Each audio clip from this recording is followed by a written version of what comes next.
Chris, where's your father? I wanted to start the show with catchphrases. He's sleepy. Is he going to be part of our draft coverage on Thursday night? Is he resting? Does he need to pace himself? Is he at the point where he has to pace himself? If he is doing a change of show regimen where instead of doing 2 shows consecutively, he's doing a show in the morning and a show at night, is he now just stamina broken? He did say when I told him of this week's schedule, he's like, you get me for 1 on Thursday. I'm not doing both. So we will have him tomorrow, main show, and then Thursday night for the watch-along. I also had that decree, so I'm only on live show at night. I don't believe that we should be making decrees around here, you or him. I don't think that decrees are what we need. I made a decree. The Marlins are playing a midweek game, and that's the only time I go to baseball games. I made a decree. So I will not be here. I'll be at Lone Depot. I won't be here either. I'll see you there. I'll be here. I'll be here. Zaslow, did you cut yourself shaving? Oh, underneath the ear? Yo, don't worry about that. What's on that gullet? Let me see. Wow, it's a nice little chunk you took out. Thank you.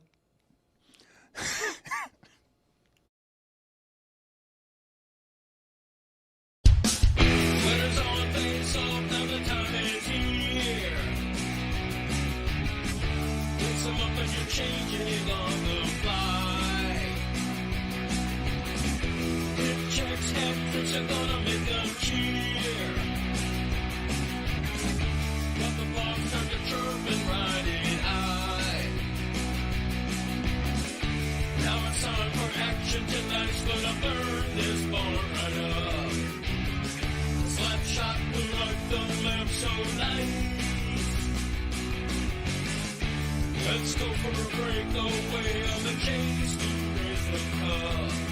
We'll be standing on our heads till we meet them at center ice. Hockey is back, Jack. Hockey is back, Jack. Hockey is back, Jack, baby, and we'll meet you at center ice. Did Zaslow watch that Anaheim game against Edmonton late into the night, 1 o'clock in the morning yesterday? Did you? Okay, I didn't watch that one, but I was lying in bed. We established late at night after I was watching my stories. I went upstairs to bed. My stories is wrestling. And I brought out the tablet because my wife doesn't let me watch TV in the bedroom anymore when she's trying to sleep. And I was watching hockey. When did that get banned? A few months ago. Oh, wait a minute. What happened? So you made it through 2 years of majestic playoff runs in hockey? What happened a couple of months ago? She feels that she's got hand now, I guess, in the relationship. But so you've got to watch it on the tablet in a different part of the house? No, I'm watching it next to her. Yeah. But like I got the AirPod in and you know, I'm lying next to her, pitch black, sucking his thumb. I got the tablet on a pillow on my stomach. Got your powers of pain pajamas. Because if you're on pinky, if you're on your back, you'll fall asleep and drop it on your face. Yeah, that's embarrassing. So you're on your tummy. I can't put the brightness. I got to put the brightness down a little bit on the iPad because it could wake her up. There's nothing better. I'm with him on this than like when it's dark in a room and you put that brightness down and like the There's nothing better the feeling than that. of That would be your when choice. You turn down the brightness. I prefer sex, but that would be your choice on nominating something for the feeling best. of Okay, all right. That's and I can tell you, Dan, if I position the iPad properly on my stomach, it kind of feels like I'm watching the TV. You know, it's because it's like the same shape. Oh, Jesus. So I trick myself. You're cosplaying TV time? I trick myself. This is really a TV I'm watching. what happened in the last couple of months. You've been watching sports and way too much sports for way too long. What happened in the last couple of months that finally fed up your wife? I don't know. Like I said, she feels that she's got hand in the relationship right now. Like at some point, I guess the tables turned where she feels like she's in control. But can I tell you something, okay? Because you're saying I've been watching a lot of sports. Last night was like a breaking point for my wife because it was 8 p.m., all right? And that's when my stories come on, of course, on Monday nights. And I yelled upstairs to my son, Jordan, Jordan, come on. Raw's about to start. And, like, he watches it with me. He watches wrestling with me. And my wife turns to me because she was watching TV in the family room, and she knows that means that I'm about to take over the remote and TV. And she says, it's every single night. And I go, what? She goes, I don't remember. Like, you're watching wrestling 6 nights a week. Yeah, it's been a big week for that. That's what I tried to explain to her. But she says, like, it's every night now. When did this start? You're watching wrestling every night. Well, make sure to treat her real good. Today is a Tuesday. Because right back on Wednesday. You know what that means. It's Wednesday Night Dynamite. I'll turn the brightness down extra low on the iPad tonight. Were you watching Senators Hurricanes? Yeah. You were watching that live? This was before tablet time? No, I was watching that on the tablet. Okay. Yeah. That's what you were watching. What were your thoughts on that overtime? I mean, it was wild, right? Like, I'm rooting for the Senators, of course, because it's always after the Hurricanes. Not the Miami Hurricanes, the Carolina Hurricanes. I feel like that's a given. Manny Diaz did ring the alarm, the siren before. You felt like that was a good sign for Ottawa, you know? And, yeah, the Senators, they blew it. The Senators dominated the third period. They played really well in overtime. I hate the Canes, and the Canes won, so that was obnoxious. Hockey's good, man. I'm glad that was a great game. That was playoff hockey. Everybody eating pucks. Olmark was out of his mind. There was a game-winning goal. That save on Kachuk, my God. There was a game-winning goal, Dan, that got taken off the board after, like, what had happened in the build-up to the play.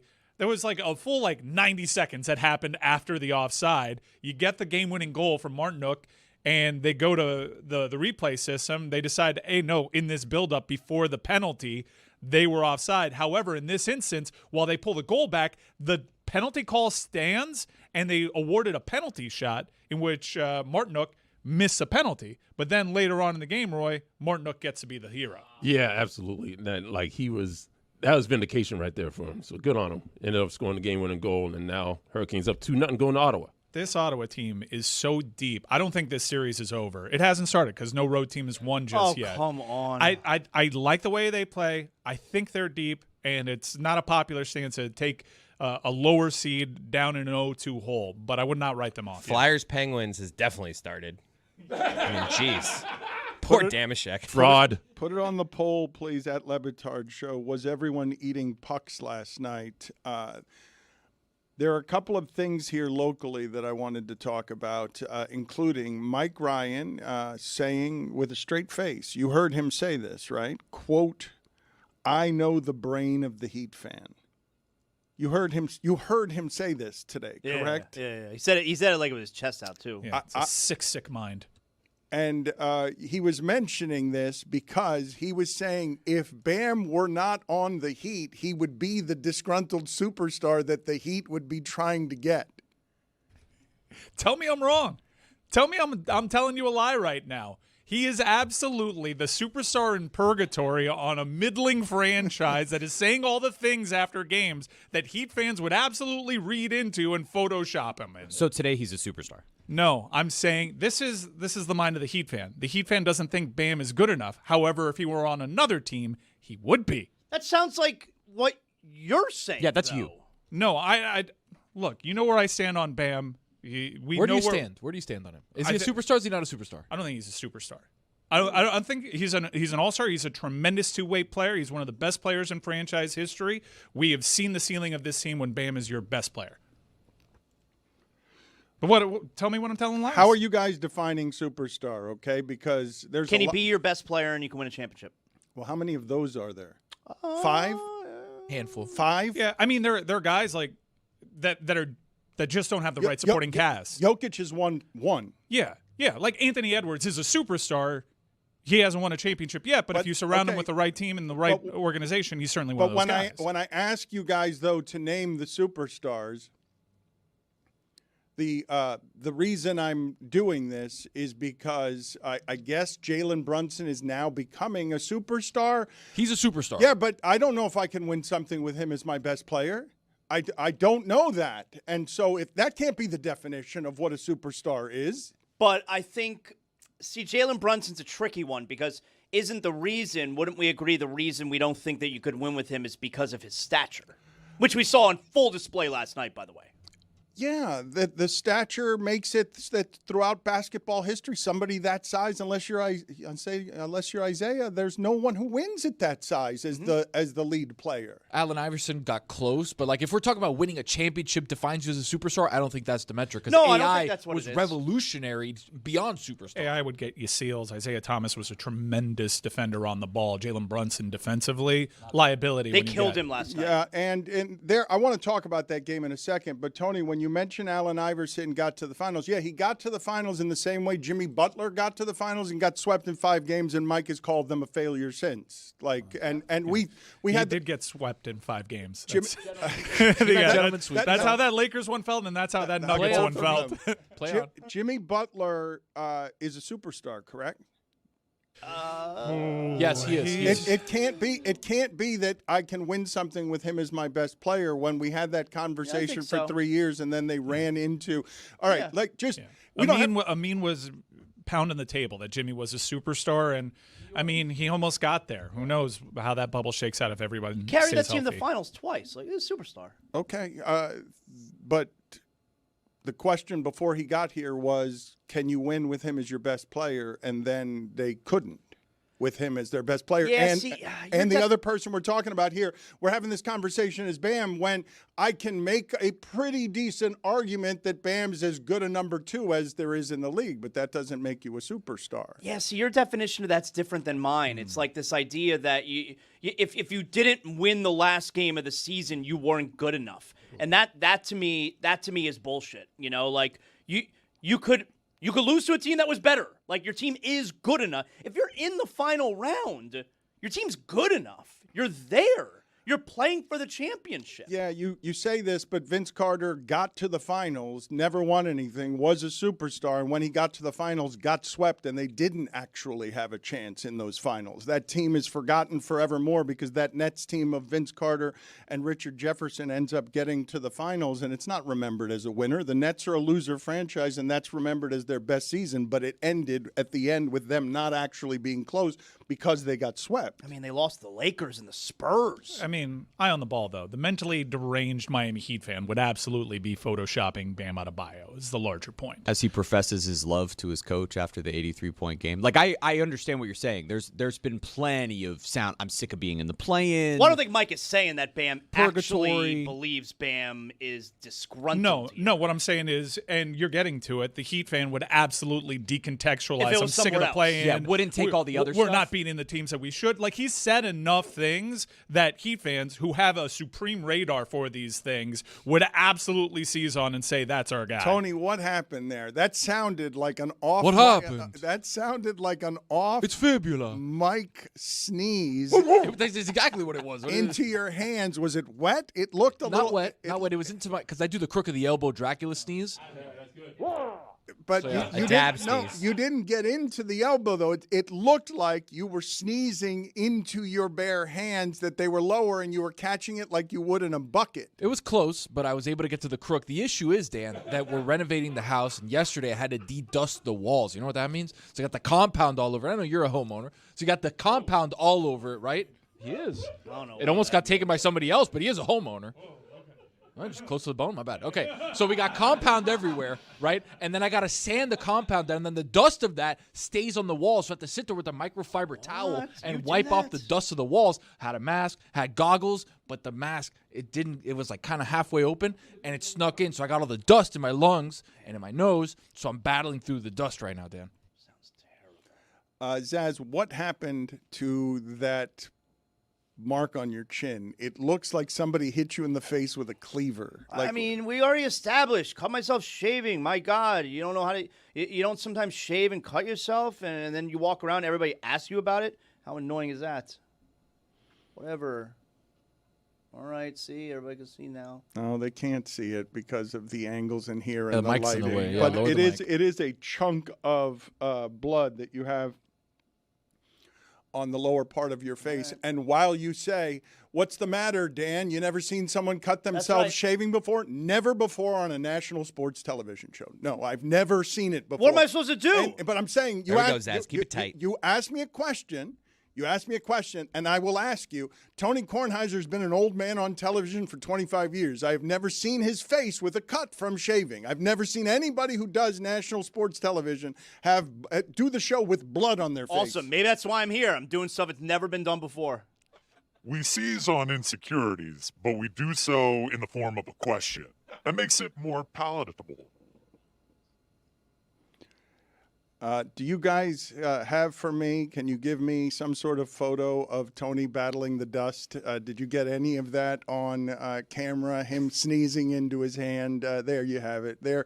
That looks like Tony That's reacting. fighting a sneeze if I've ever seen it. That looks like Tony reacting to Mike's bad opinion. That's what that looks like. I was on board with him. We'd absolutely be I was on photoshopping board Bam with Adebayo. him. He's an all-star. He's not a superstar. I didn't say that your opinion was bad. I said that the video they just showed me made it look like, if I just had to put a caption on it, I would say, here's Tony reacting to a stinky Mike Ryan opinion, because it doesn't look like he's battling allergies there. It looks like what he's battling fart. Why are we all being attacked by Dan today? This is nuts. Ooh, I want to get attacked. I think that if you built a perfect team around Bam the same way you've built a pretty perfect no, they've built It's a hell of a qualifier, Jeremy. all right, so if you built a very good supporting He cast, did win a gold medal. You're right.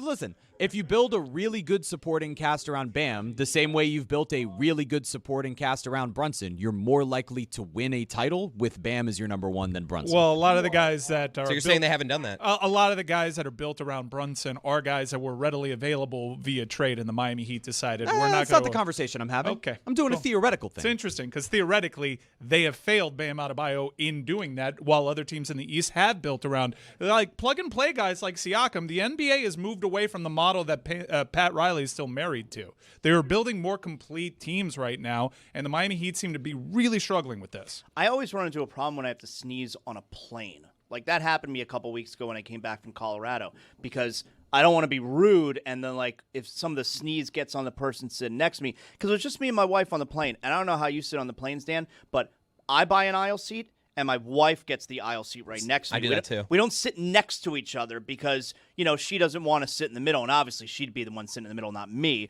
And then when I have to sneeze, it's like, if I sneeze into the pit of my arm, I don't want a little bit to go somewhere, and then it gets on somebody, and it's very disgusting. You ever go inside shirt? No. Yeah, that's what I would do on a plane. Really? Unless it feels super like mucusy, which is rare. If it just feels like a standard sneeze, you just lift up the shirt. Boom. Zaz, you had Dan in economy with 3 people in a seat where he sits where there's only he 2 buys people all in the 3. seat, so he's on the. There is no 3. When you're in first class, there's only 2. But if he were in economy, he'd buy all 3. Zaz, how would you feel about us calling Tamara and having her maiden voyage on the show and just asking her what happened here that makes you now tablet time guy? That, like, what happened in the last 2 months that she has finally grown fed up with the television and its light? Right. Well, first of all, she has a job. All right, that's first and foremost. Got to point that out. It's after 9 a.m. So already. does Greg Cody's wife running a law firm, and she takes time out of her day to call the show on Tuesdays to celebrate how good weird comeback. her husband is. Good comeback. My wife. When you're a partner, it's a little bit different. My wife She's is- got one of those real jobs. My wife's not good under the lights. She buckles under the pressure. She gets very nervous. All right, we established that many years ago when Bugshambi tried this with her, and we brought her on the air, and she was a mess. She did not like it. Let's not take the hint. Keep pushing. Send Chris Cody her contact information to see if we could get Tamara before the end of the show. My man. I'll get to that Knicks-Hawks game in a second because you guys are talking about, they gave up 5 first-round picks because Bridges was the last piece they needed to win a championship. And then all of a sudden, right, this happened. You guys remember that one brief moment in time where A-Rod changed everything by trading 5 first-round picks for Rudy Gobert. And then for a little bit of time, I don't know how long it was, the going rate for a Bridges was 5 first-round picks when the Knicks decided that was the last piece. And then they stopped doing that. They did it for how long? Was it just a crazy spell of like 18 months where Gobert's the first human being ever that bothers Jokic a little bit every once in a while. He's so confusing to watch in certain series because in this series, you absolutely get why they paid the price that they did. And then depending on the opponent that they get in the next round, totally played off the court. It's just a bizarre player. Yeah, but there's only one human being on earth who bothers that guy. There's not a second one. Like, it ain't Wemby. It ain't Wemby yet. He's put up 40 points 3 straight times on Wemby. You remember when the Miami Heat made Bismack Biyombo like a trillionaire? Oh, yeah, in that 7-game series in 2016. Do you remember when I yelled at Stephen A. Smith for choosing Tim Duncan over Roy Hibbert? Everyone remembers that. Was that my inner monologue? You buried yourself here. I have a number of different things to discuss locally and not a lot of time to do it. I have not yet had time to celebrate the Cyclones. The Cyclones had what Mike Ryan was calling their biggest match of the year last Thursday, and they have survived. The team, the Highlight team that we own, as we continue to try to keep Highlight alive throughout the region and internationally by owning a team, a defending champion team. What happened in the last game, the penultimate game, you were terrified, you were scared, you were mad at the television, and that wasn't even the most important game. This was the most important match of the season, was it not? It was, because it was a win and in scenario for your Cyclones. Now, there was an interesting development in Battle Court, Dan. The players were complaining about the balls on this new court. The balls would get cold as the game would go on, and it would lead to some pretty unpredictable bounces. And for a team that is built via backcourt, Dan, that is a huge problem when our world-class backcourters cannot read the back bounce, the rebotes. You got to be able to read the rebotes. Anyways, more consistent play out of the pelota now, and it resulted in us, beating down the Warriors, the oldest rivalry in Battle Court, and we have punched our ticket to the playoffs. This is the final week of the regular season. We are now playing for seeding, and an interesting question is being asked around highlight circles. Do you tank to avoid Gocherry? I say no. Anytime you do this, anytime you try to win or lose for playoff seedings to avoid to go after certain teams, just a bad omen. You just play the game, you play to win the game, and you let the chips fall where they may. I will give you insight into our culture. Our culture is to not tank, primarily because we have no say in the matter. Right. Put it on the poll, please. Do you have to be able to handle the rebote? And also put it on the poll, do you know what a rebote is? Chris, do you have that sound, please? I saw it on Last Week Tonight, and we can't play that sound, but there are an assortment of Pittsburgh broadcasters who were trying, and rebote is what made me think of this, who were trying to pronounce the word Boricua. And Boricua. Boricua. I'm sorry. Thank you. That's a bet, Dan. Abort. Woof. It's draft week. Transition. Ty Simpson. Ooh, did you see he might go to the Rams? Boricua is the phrase for a Puerto Rican, and in Pittsburgh they are selling the hot dogs, and they're just I guess they're just calling them Boricua dogs. But in Pittsburgh, an assortment of broadcasters were trying to pronounce this word, and it's spelled at the end CUE, and so they were all struggling with it. Chris, do you have that sound? Play that sound of you have. I have a bunch of them separated, so I have a bunch of different examples. Okay, so just how do you spell, Tony? I don't know how to spell Boricua. There's no E whatsoever. There's an E in Spanish, which is I in English, but Boricua, Boricua. And so let's hear the sound here from an assortment of Pittsburgh broadcasters. Boricua. That's tough. Boricua. It's almost as bad as Dan, though, let's be honest. Borkian. Whoa. Borkian. I don't get this. How is this so hard? Did nobody listen to Big Pun? Boricua. Boricua, morena. Boricua, morena. They were having some trouble with that. Can you guys give me some information on the Boricua hot dog? Like what makes it a Puerto Rican hot dog? What is it? Why are they selling in Pittsburgh a Puerto Rican hot dog? I don't know what a Puerto Rican hot dog is. I don't know how it's different than any other hot dog. You will get me that information at your leisure. Somebody mentioned the draft. On Thursday night, we are, as a show, doing a live stream the evening of Thursday, and I don't know how long we'll be on, but you can watch the draft with us. And it's a big day locally because it's not just that the Miami Dolphins have a whole bunch of picks and you don't know who their players are and they've fumigated the building. And so it's just a total reset on the franchise that we have not seen before. But also, the University of Miami is going to have 3 first-round picks, and that hasn't happened in a minute. I had mentioned before that the Miami Hurricanes have never really had one pass rusher off the edge the way that they had 2 this season. Like in the history of the program, they haven't had one guy like the 2 that they had on the edges this season because Calais Campbell is the closest thing. I guess Daniel Stubbs was Bill Hawkins was a first-round pick, but it wasn't like this where they're the names of the draft. Rousseau and Jalen Phillips, people sleep on them. They were highly productive players, but at the same time, I think you can say now with certainty it was a hyperbolic take in the middle of the season and you were weighing it against history, but this was a national runner-up. I think you can say with conviction that this was the best pass-rushing duo on the edge that Miami has ever had in their illustrious program history. I mean, but I really do think I can formulate an argument on these guys as just talents that you draft. Each one of them is better than almost anyone they've ever had doing that. Just how the NFL assesses these things. Are we taking you in the top 20? Miami has had guys who come up the middle who they'll take in the top 20, but not even Calais Campbell, not Jalen Phillips. There's not something I think I can make the argument that either one of these guys are as talented an edge rusher as they have ever had.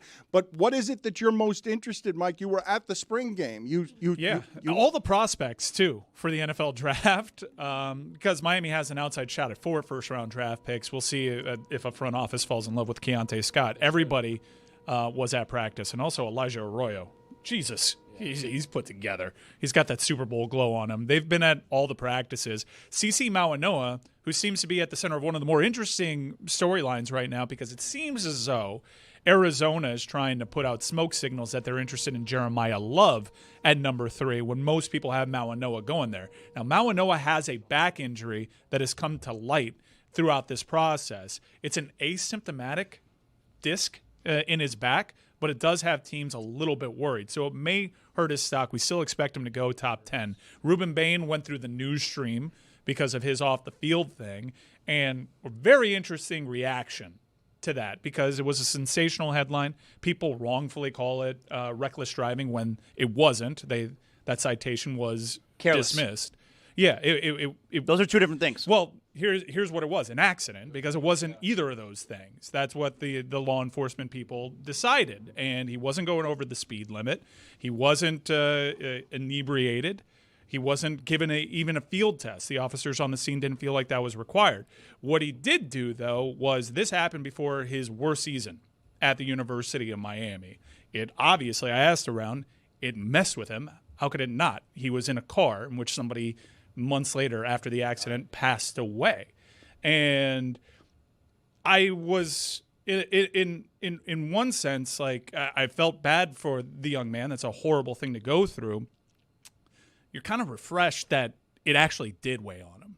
He'd be a sociopath if he was just able to move on through life. Todd McShay called the reporting on Stugotz's podcast. He called the reporter on that, called him a scumbag. Yeah, you don't really hear that. Although Todd does tend to shoot from the hip a little bit, especially nowadays. But that was surprising because it's not like the report was wrong. Ollie Conley was first. It was just in NFL circles unseemly. I think Ollie was kind of used, and I think he was kind of used by a team that wanted to use this really tragic moment to actually perhaps tank Ruben Bain's stock so they could get him, which is an interesting move. Mesidor should certainly get drafted in the first round. Keontae Scott, who's one of my favorite players to ever put on that uniform, honestly, absolute dog. It will be interesting to see how we replace that mentality. I hope he gets drafted in the first round. Yes, this is very exciting. Look at this. We've got Tamara's here, and I don't want to bury her in questions, but I do want to bury her husband. Thank you for joining us. It's nice to see you. Good morning. Likewise. Just want to know why it is that he's got tablet time now. He's not allowed to have the television on anymore over the last couple of months. He's got to watch it under the covers, hiding. What happened here that changed the rules in the house? Sleep is important. Yeah, but it was important before the last couple of months, and clearly you've reached a breaking point. So what happened? I have, unfortunately, between the snoring and the bright lights, Whoa. it's just time to establish some boundaries. She says the TV emits too much heat. Yeah, but what? And forgive me for being a nosy journalist that continues to ask follow-ups as if it's an interrogation. But what specifically happened? He's been somebody who watches too much sports in bed for the entire time you've known him. Now it's a problem. Why is it now a problem? Snoring, she said. Yes, it's just excessive, especially it's now wrestling. So I can't stand it. So wrestling at night. Okay, that's what it is. So you're okay with the Heat. You're okay with the Panthers. It's these guys. It's these guys all lathered up in oils running around in tights that remind you that you're married to a toddler. Basically. Okay. It's nonsense. The breaking point is wrestling, Zaz. It's that wrestling is, it's not that it's sports, it's specifically wrestling is the problem. And the snoring. What kind of snoring are we talking here? Just on your back snoring, or even on his side too? Because that's dangerous. It's all the time. It's a light rumble. It's disruptive. If I wake up in the middle of the night, it takes me 15 to 20 minutes to fall back asleep. I have to nudge him. He apologizes. It's a mess. So at least this way I can go to sleep by myself. I can enter into deep REM sleep. And then when he joins in the bed, I don't even know he's there. That's the best case scenario. That's so her no preference. Bright lights, not no knowing TV, I'm there. No wrestling. That's the best All right, scenario, not knowing I'm there. She's got to go, unfortunately. Just one last question, random, no reason at all that I'm asking it. Have you ever been watching a news anchor of any kind in all of your history watching television, and that person has a cut on their face? I don't think so. Yeah. I'll see that. I mean, Dan's making fun of me because you see under here, like I have a cut today, you know, and he says, who shows up to work with, blood on their chin? And that's me. I'm the answer. How'd you do that? Shaving.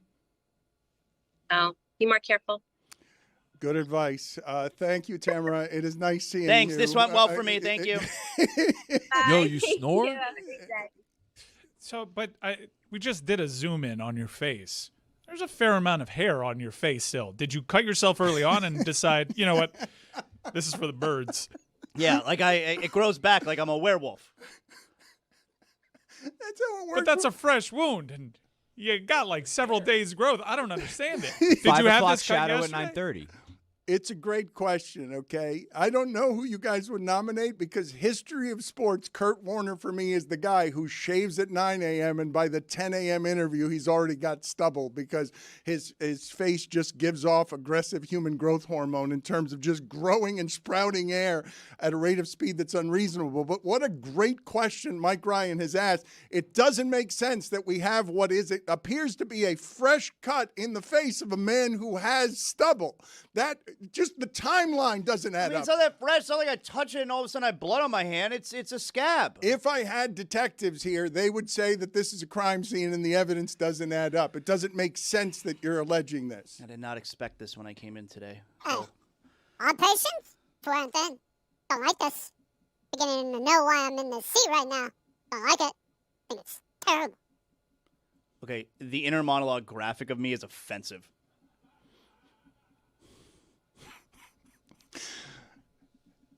The draft on Thursday night, when you talk about the University of Miami hasn't had one like this in 15 years, or we're looking at more than 15 years, and the Dolphins are going to have their best day of the year, are they not?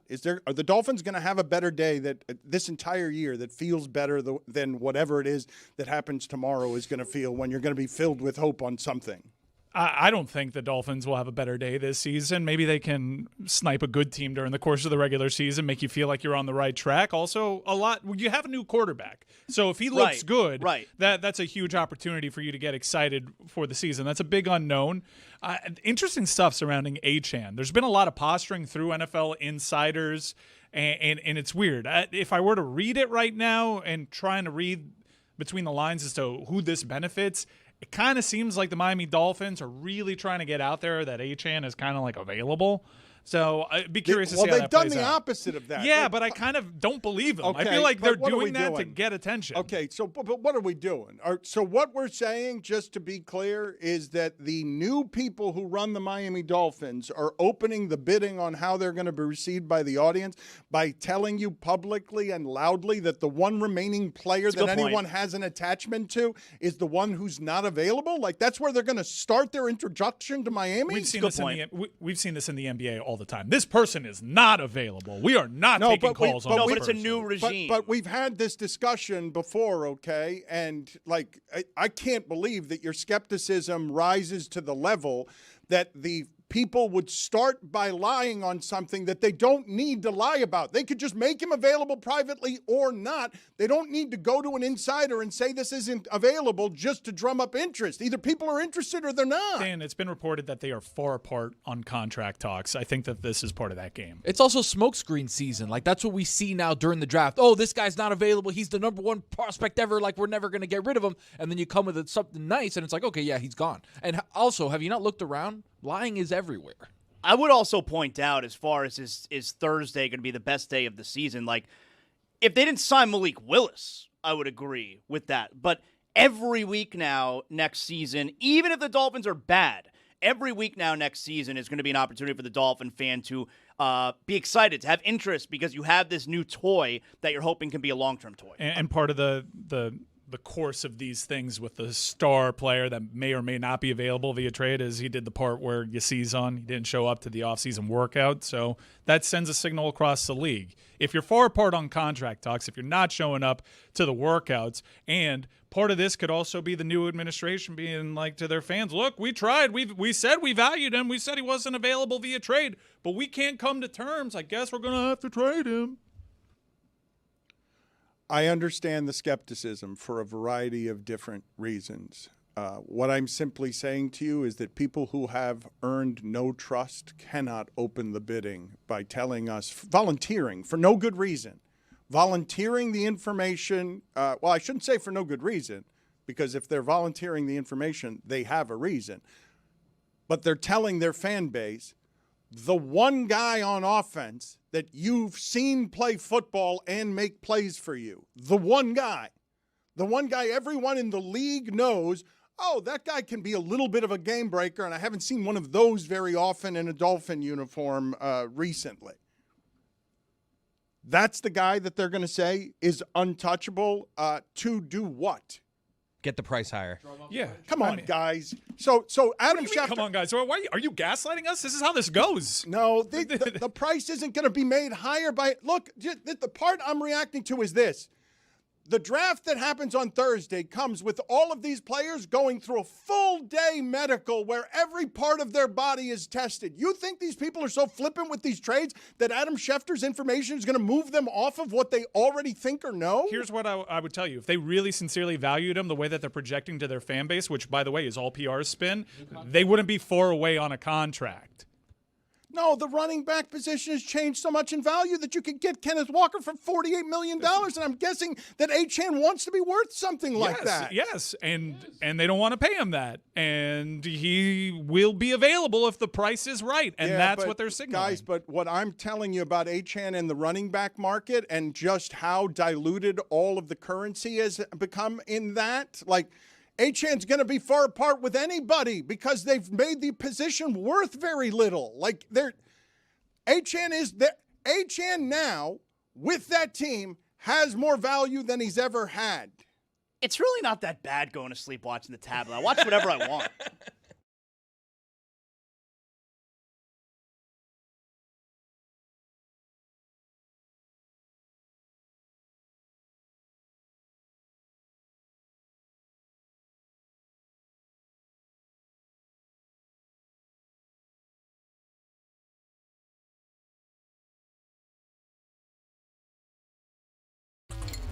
Best F1 minutes with Jessica Spatana.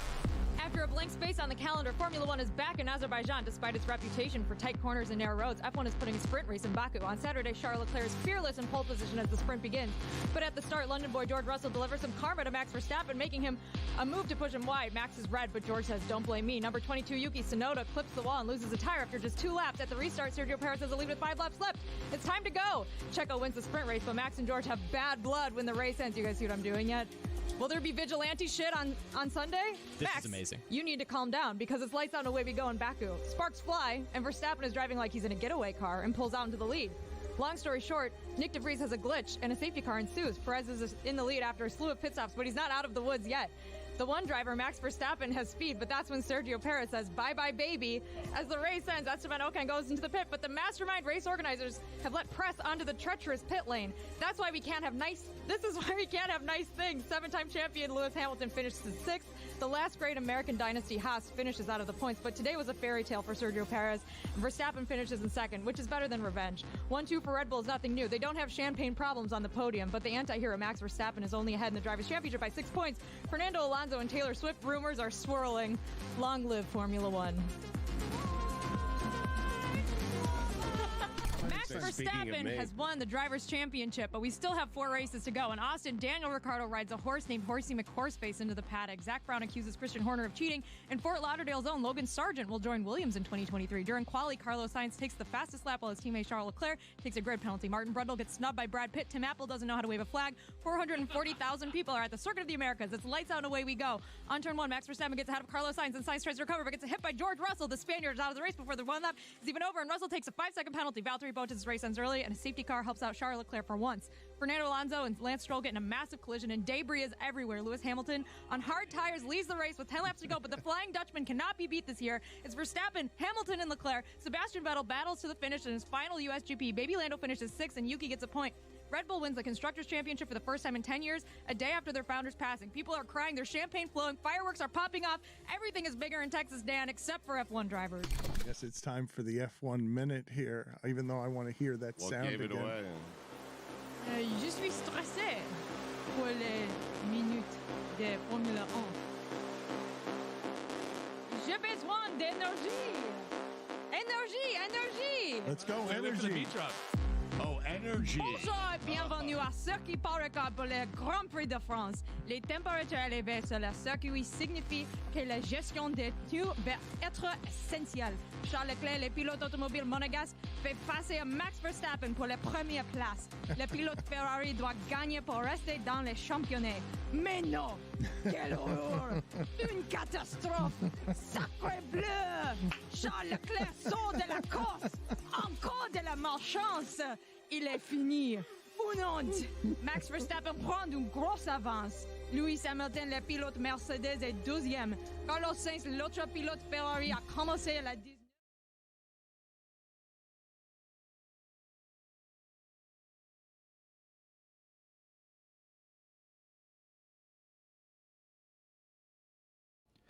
This episode of the Dan Le Batard Show is presented by DraftKings. DraftKings, the crown is yours. There are times that Valerie will catch me just sort of shaking my head about something, and she can usually spot when I'm being hard on myself about something. So about 10 o'clock last night, I'm just sort of shaking my head, and she wonders why.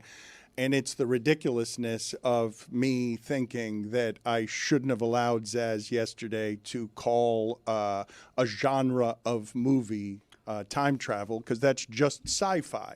And so if I'm doing that to myself at 10 p.m. last night over that mistake, that I allowed time travel to be its own genre of movie instead of making it sci-fi, how do you think I'm going to be doing tonight or many years from now on Boricua?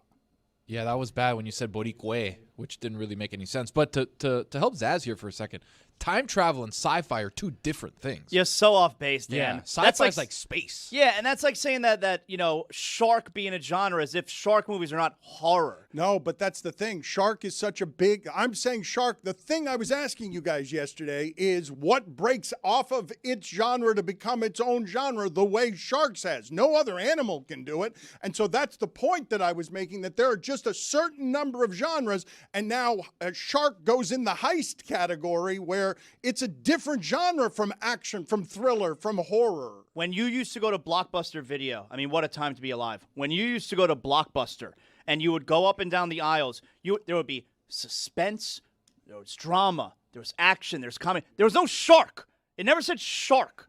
Yeah, that's true. But also, Greg Cody, the last time he was on with us before he had to rest for Thursday night's show, Greg Cody disputed what I was saying, which is the fact that Jaws is the #1 horror of all time. And he was saying, that's not horror. It's its own genre. The shark is over here there are so many of these made that it's become its own genre. And it's the question I was asking you guys, like, what else is like that? Time travel is not. It fits under sci-fi. It's not a time travel movie. It's a sci-fi movie. To Zaz's point, Back to the Future. Would you call that a sci-fi movie? It is. Nope. It is a time travel movie. There are time travel That's time comedies. travel, Hot dog. Tub Time Machine. Put it on the poll, please, at Le Batard Show. Is Back to the Future a sci-fi movie? Yes or no? Also, baseball. Baseball movie is its own genre. There are dramas. There are comedies. That's sports.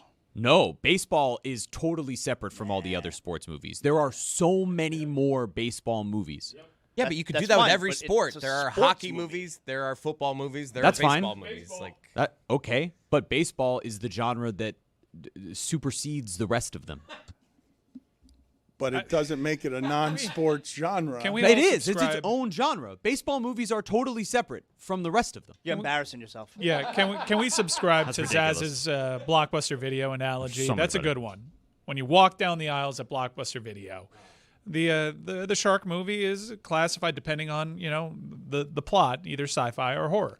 Unless I go into one that knows great many things about marketing, and during Shark Week they have just all their shark movies in one area because that's the way a clever person decided to do it, because the shark movie is its own genre. You're making an exception for a special seasonal rack? I'm making this is ridiculous. I'm making We're talking an bare exception bones for the shark. This is crazy. This is worse than the MLB HM Network thing. does that. Do you have the sound of me saying Boricua incorrectly? Borique. Whoa. That's going to be like Spo with the Pistons calling the timeout when he didn't have one. You're going to wake up in the middle of the night like, Boricua? On my deathbed. On your deathbed. I'm going to be next to you, and Roy's going to be there and be like, I'll never forgive you. Yeah, you're gonna point and laugh at me. Borique. Morene, Boricua. Borique. morene. Boricua. Can you tell me Morene. something about the Boricua hot dog in Pittsburgh, please? I didn't know there was such a thing as a Puerto Rican hot dog. Combines Puerto Rican flavors with Pittsburgh style. I'm in on this. Features a hot dog topped with sofrito beef, sauerkraut, American cheese, yellow mustard, ketchup, braised onions, and potato sticks. It seems like the only thing that is Hispanic about this whatsoever is the sofrito and the potato sticks. Other than that, a completely regular hot dog. Pablo Torre is going to join us, but I think, Chris, you should just play randomly in between his answers the way that people in Pittsburgh pronounce Boricua. Boricua. To be fair to them, like if you're thinking like with a Hispanic brain of like, all right, I don't know Spanish, but like let me try and figure this out. The Cua, the C-U-A makes sense to them in their mind. Boricula. I heard an L in there. That didn't sound like Cuba, CUA. That didn't sound like the mistake that was being made by any of the other broadcasters except the first one. Borkia. That doesn't sound. Something about IKEA. That doesn't sound like Cuba. That doesn't sound like Cuba tampoco. That one does. Pablo Torre continues to do extraordinary work. Tony, give me a little bit of a sampling of some of the deeper terrain that Pablo has been mining here over the last couple of months, all of the deep dives that he has done into very serious subject matter to make the old gray lady proud. Yeah, the right-wing takeover comment sports. Okay, haven't heard that one before. Prince banned documentary. The only thing that he's seen, nobody else has seen it. Okay, great. All right, cool. Share a squirrel with L. Duncan. All right, sure. Don't go to the Lakers. We unraveled the case of the mob hit that saved Vegas. That one actually is interesting. I might listen to that one. This is a fascinating window into the Hispanic brain, as Tony called it, by the way. Thank you for letting me see a live focus grouping. Do you want to know the brain of the Heat fan? Because Mike Ryan claimed to know that earlier in the show. Are you Mentally interested in that brain? Yeah, mentally ill. It's sports MAGA. There's a whole cult of personality. There's an ideology. There's a refusal to capitulate. There's the eternal optimism that the next time it's going to work out while you're left holding the bag. Then you yourself are the Tea Party. No, who's the Donald Trump, Mike, of Pat of Riley? MAGA? Pat Of Riley. course. And then Jeremy is, those what? What? Cash Patel. What? Dan Bongino. I think Bongino's a good one for Jeremy. I'm Tucker Carlson. Can you guys get for me, please, anything related to Cash Patel so that I can just put up on the screen a means impersonation of Cash Patel? Before we get into Pablo's newest reporting, this is a cool story, by the way. We have not seen a lot of examples of him getting as close as he has to the idea that the Onion is indeed going to get InfoWars from Alex Jones. This is something that has been talked about for more than a year. And before we get to that, though, Pablo, just what are your thoughts on what's happening at The Atlantic and in government, where Cash Patel, the FBI director, is behaving like a frat boy, according to reports. He is suing for $250 million because The Atlantic has reported an exhaustively reported story that has, in some cases, as many as 9 sources on the information. Things that are really embarrassing. Drinking way too much, so much that you have to be woken up by staffers and they can't wake you up. Missing meetings. Running around when you get locked out on your computer telling everybody you've been fired because you're so afraid to lose the power. What do you make of what is happening all around Cash Patel and a journalism industry, Pablo, that 10 years from now I don't think is going to be fortified enough to do this kind of reporting if future governments are able to take over what this game plan has been? It's fascinating to see the FBI. Again, the FBI director as a job was once a job that really struck terror into the hearts of anyone who dared oppose it. And so Cash Patel, on a couple of levels, he's had enemies emerge, not only among media members, clearly, at The Atlantic, in terms of what they're reporting that he doesn't like, but also actual, what he himself called the deep state. The agents, the federal agents who work inside of the FBI. And so it's important to remember, the FBI is not staffed by woke ideologues. A lot of what the pushback has been towards Cash Patel has revolved around how embarrassing it is that, again, a former podcaster who trafficked in conspiracy theories around how Donald Trump is basically the second coming of Jesus, how that guy is running the foremost intelligence agency in America. And so from that perspective, you're getting people who are just horrified that that guy has his finger on what feels like the controls of the deep state. And these are other deep staters, not journalists. And so all of these people come together. And in this story, to just zoom out on it, they are filling in the blanks. And they also interviewed hospitality workers. This is a sort of panoramic view of stuff that lots of people have been saying piecemeal, including, by the way, us at PTFO. We reported a story about how much Cash Patel loves hockey. This is before he showed up, obviously, in the locker room of the gold medal game where the USA won, and he was chugging beers and stuff. We reported that on Sundays, the FBI knows to leave him alone because he plays on his rec league hockey team in D.C. called the Dons. And how he loves, and he's one of the guys, right? I mean, Roy's a hockey bro. He knows what it's like. I mean, this is sort of a portrait of what this guy is really into. And so this story, a $250 million lawsuit, what it smells like to me is desperation. It's a guy who has no other moves to make outside of threatening and trying to intimidate using an apparatus that used to be a lot more threatening and intimidating. And meanwhile, I think the larger rumor is, this guy's about to be fired. Donald Trump will fire him because he's now useless to him. I want to show you and play for you some sound that we're late getting to as we're, at war with Iran, and Pete Hegseth in a cabinet of fools and people that military incursion, incompetent, that are trying to break the government. the idea that Hegseth would, in the pages of the Bible, while in the middle of war, would read to a breakfast group of Catholics while, incidentally, J.D. Vance is telling the Pope that he needs to be careful how he speaks on matters of theology. These goons, these clowns, these imposters, and these incompetents. Hegseth doing this at a prayer breakfast and reading straight from what he thinks is the Bible. What did you do with this? They call it Caesar 25:17, which I think is meant to reflect Ezekiel 25:17. So the prayer is Caesar 25:17, and it reads, and pray with me, please. The path of the downed aviator is beset on all sides by the iniquities of the selfish and the tyranny of evil men. Blessed is he who, in the name of camaraderie and duty, shepherd the lost through the valley of darkness, for he is truly his brother's keeper and the finder of lost children. And I will strike down upon thee with great vengeance and furious anger those who attempt to capture and destroy my brother. And you will know my call sign is Sandy 1, when I lay my vengeance upon thee. And amen. Where does he think that's from? The Bible. Imagine bowing your head solemnly for Quentin Tarantino. That's incredible. How did nobody perk up? It's because it's too dangerous to perk up.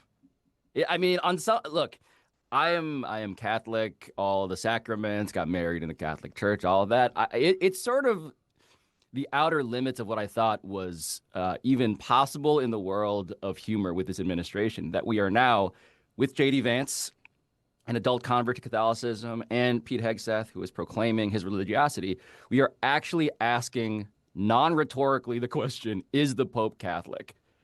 That is what they are doing. They are challenging the premise of, like, I know you guys think that the Pope is a real authority on the word of God, but what about me? And then they do that. That's the pretext for what that scene was. And it's, Dan, at a certain point, the joke does tell itself. Like, that's where we are. And if you want to pretend like they're religious when they do this stuff, when Donald Trump is truly posting a photo of him AI generated as actually Jesus. A doctor. Sorry. Red Cross worker. Doctor.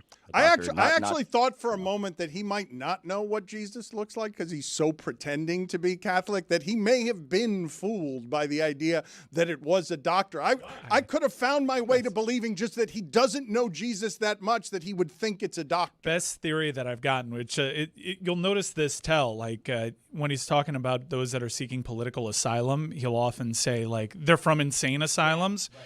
The best explanation that I heard is someone on his team gave him, like, the reason, like, just say the image was doctored. And all he retained was, like, I'm a doctor. Yep. I've heard that theory. That's my favorite theory, too. But can I just say one more thing about the Trump Jesus stuff? At a certain point, there was, I think it was actually, it was pre his election. He's asked one of the most, I don't know if you guys can pull the video. I'm sorry, video team, for putting this position. No, they can't. I'm sorry. He's interviewed by John Heilman, I think Mark Halperin, and Trump is being interviewed by them. And they ask him, what's your favorite book of the Bible? And he can't come up with one. Then they say, are you an Old Testament guy or a New Testament guy? He says, both. Like, he just does it. It's one of the great tells, and it happened before he was even elected. And everything since then has basically been worse than being unable to quote anything or even identify which book of the Bible or Testament that you liked. I think his response was all of it. All of it. I can't just pick one. All the verses. It's like when he was 2 Corinthians. He was asked what's the best book of all time, and because he hasn't read any books, it's like mine. Yeah, Art of the Deal. Yeah, Art of the Deal. Can you just tell me though, as the finds out guy, what do you think happened there with Hegseth? Like, give me your best theory on what happened there that he's quoting Pulp Fiction instead of the Bible. I think it's perfect. I think if you largely consume religious principle through whatever your media diet is, and you don't actually go to any of the places that try to authentically teach you what God is supposed to be or could be or might mean, you end up just retaining movie quotes. And who cannot relate to that on some level? Like, if you were to poll Americans, what's your favorite Bible verse? I'm guessing some people might accidentally quote Pulp Fiction. It's just different, though, when the guy who's doing it is also in charge of the war in Iran and is also trying to beat Americans over the head with his religiosity because they're not religious enough.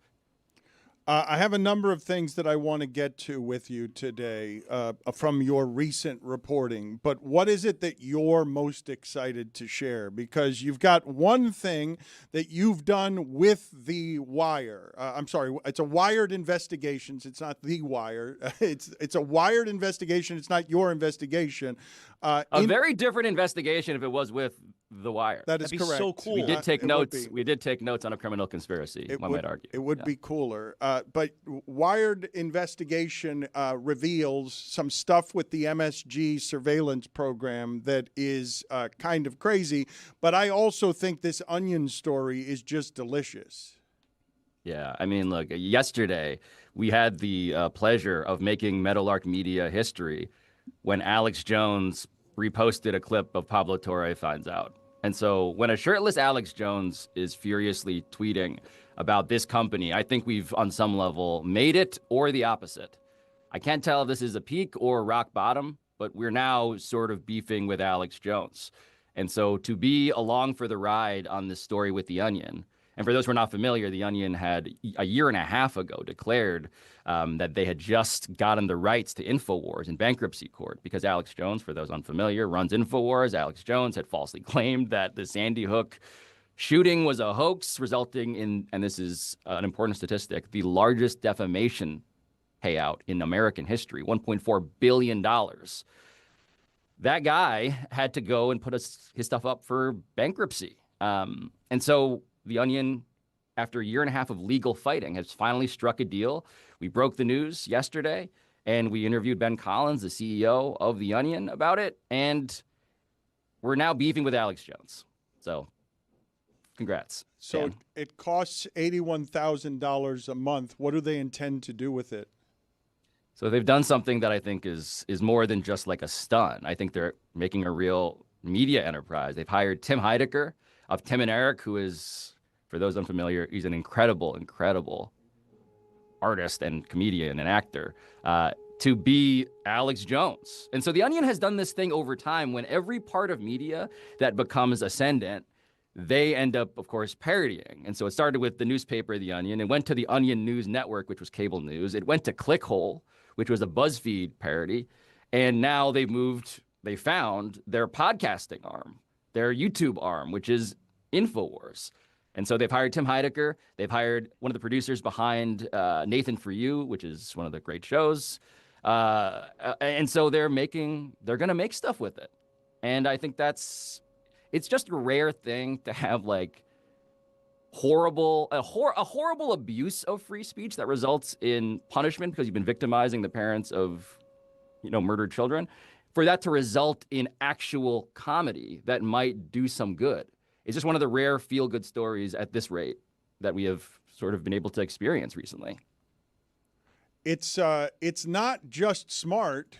Is it good business? Because it's clever, but paying $81,000 a month to take an established brand that you are and an established audience that you are now turning into parody material, my guess is you're going to lose the entirety of that audience, but you've bought a brand at $81,000 a month. There aren't a lot of media outlets that have the firepower or the credibility to turn that into something. Turning it into comedy so that Nathan Fielder and types like that can actually do something in an alternate space is smart as an idea. Is it smart as a business?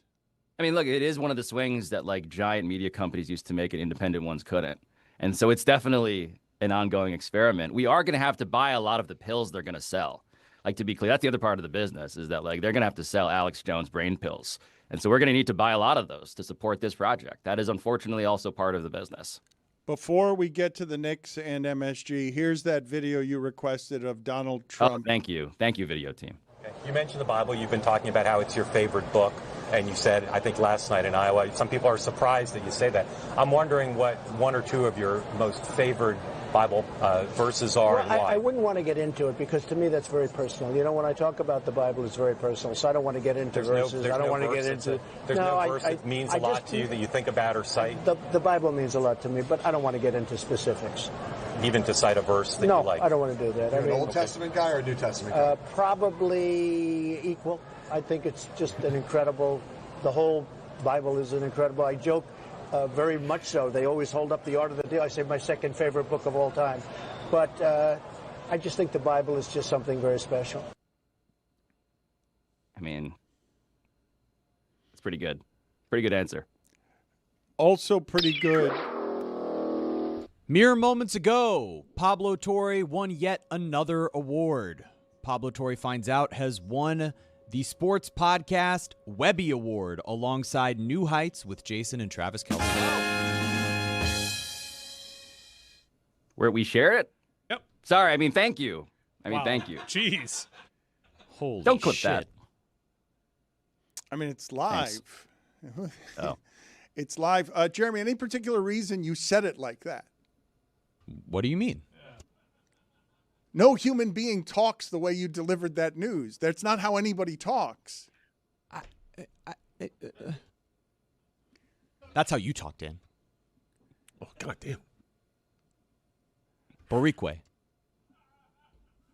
Why are you lashing out at me? I'm just asking why it is you delivered breaking news as if it was your time to shine. That's a very personal question, and I'd rather answer that at another time.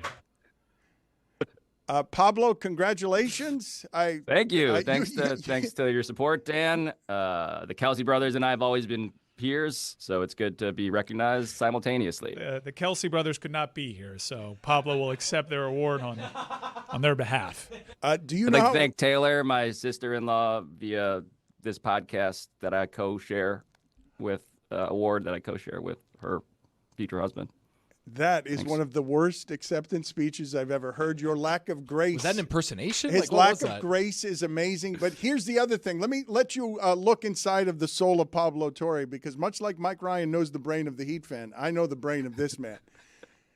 Do you know how much work he's put into tying beer-swilling Kelce brothers who show up at their podcast and just belch into a microphone and call Taylor Swift? So to tie them, when the amount of work and danger to tie them, he's insulted by that. I don't think you watch New Heights. I'm not insulted at all. So hold on. I don't like that implication. How dare you try to psychoanalyze me on live, whatever this is, this program that you do? How dare you? How dare you? The Kelce brothers are incredibly talented. They are models of American masculinity, and I endorse them as well. Please don't get mad at me, Taylor Swift fans, that I'm now realizing might not think that this is a bit in any way. You were not excited about this news. I would think, as much as you love winning awards, that would have been exciting, and you weren't excited because I gotta confess something. I'm glad we're doing this live, I guess, now. The awards thing, I don't know. My nerve endings, I think, have been burnt off. I just don't think they do it for me anymore, Dan. And I don't say this because I've won too much. I still have not intellectually. I say that because I was hoping they would fill the void. And what?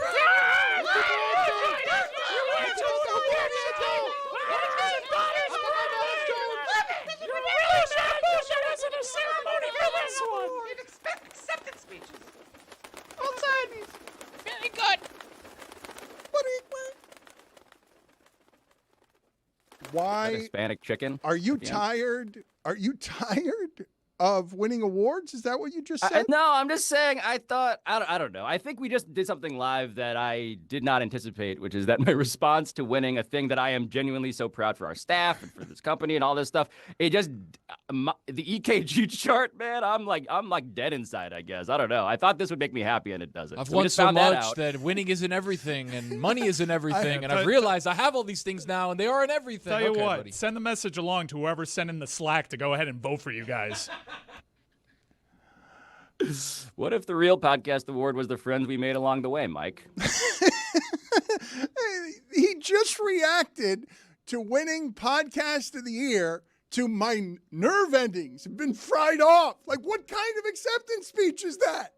I've never heard that response to somebody being honored by something. Guys, I got a lot of fronts going on. I'm fighting with Alex Jones. I think James Dolan is trying to potentially investigate me. I don't really know what's happening right now. I thank you to the Webbies. You clip that one? I got a question for you, Pablo. You know better than most. Can I start photoshopping Kawhi in a Heat uniform, or do I need to stand by for a punitive measure? Oh gosh, I've been waiting to talk about this with you guys. I don't know if I'm ready to talk about it yet, but I can't. Please, if I may pray to Pete Hegseth's Jesus, please, Lord, make Kawhi Leonard a member of the Miami Heat. Please. Let's make an agreement. Because you seem to want that too. This is big. If that happens, you got to promise to lay off. Mm-hmm. Yeah, I don't think you know how this is going to go necessarily. So you're saying we can lowball them? Maybe Tyler and a pick? Take it or leave it? I think what he was just saying. He's setting a trap for the Heat. Is what he's doing. We'll throw in a tree. We're not falling for this again. He's setting a trap for the Heat fans. Happened with Terry Rozier. That's what he's doing. The reason he's praying for it. I'm not doing anything. The reason you were praying for it with your fingers crossed is because you wanted Mike Ryan in Miami embarrassed by trading for Kawhi, and then there's a Terry Rozier situation, and the penalty makes it so that Miami is actually laughed at. You're the one that's going to have to deal with Cortez on a daily basis. I was going to say, the number one person who might assassinate me at this rate would be Ryan Cortez. It would be very easy for him to do that at this point. The Knicks story was interesting, and again, it's Wired's investigation, and Pablo is just giving it to the public. And this is MSG's statement, I will say, for legal purposes, quote, "This story is built on false, misleading, and unverified allegations, including claims drawn from lawsuits filed by litigators." I didn't want to read the word rapacious. We've categorically reject such reckless reporting and are actively evaluating our legal options against Wired. End quote. What is Wired reporting that MSG is so bothered about? Yeah, so thank you for reading that legal disclaimer. This is the part where the show that we do is both very silly and also trying to dance between the raindrops of litigation from a very wealthy person and his billionaire assets. So MSG, if you listen to James Dolan, has said for a very long time that safety and terrorism are the concerns. The reasons why he has installed what has been the most cutting-edge facial recognition and surveillance program among any sports team and any of the sports arenas that exist in America. And what Wired, in collaboration with PTFO, and they did the bulk of the reporting, and all we did was make sure that we felt comfortable co-signing this by doing a bit of reporting of our own, which we so enthusiastically did.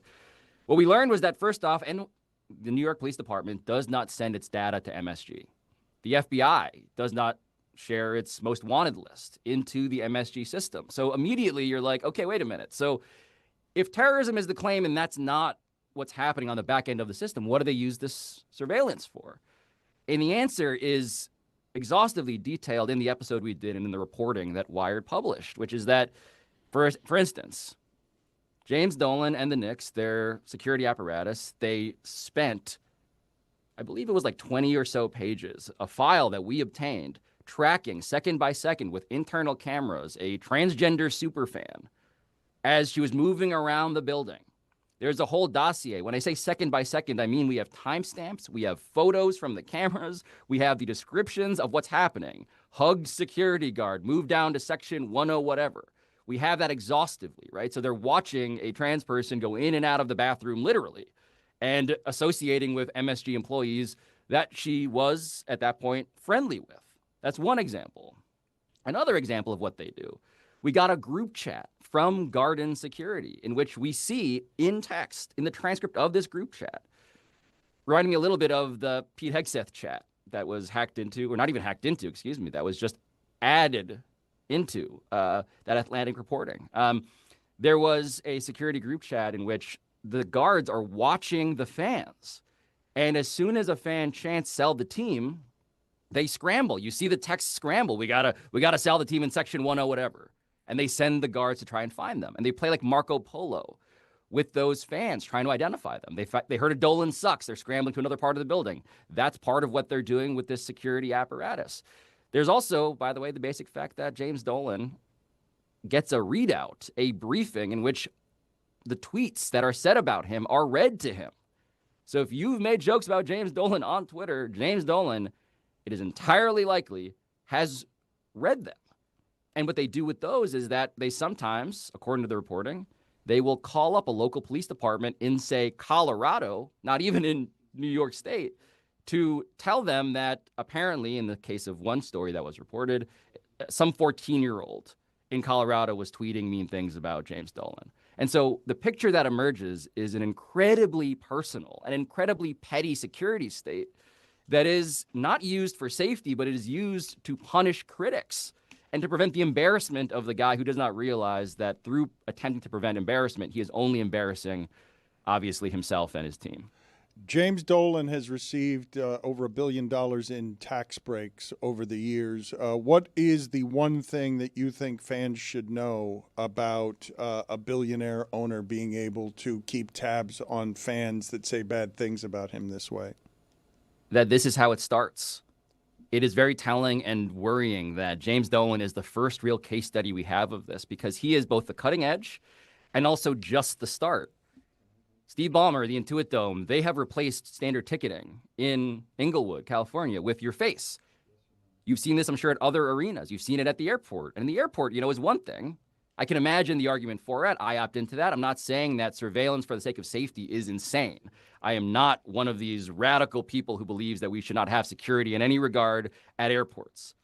But at a building that takes, in the case of the Garden, certainly tax breaks and public money, as we expand out to the privately owned arenas that we all think are some mixture of both our favorite place to be because we can express ourselves, we can boo, we can cheer, we can criticize, we can praise, and also is a civic institution that does have some sort of hand-in-hand relationship with our government.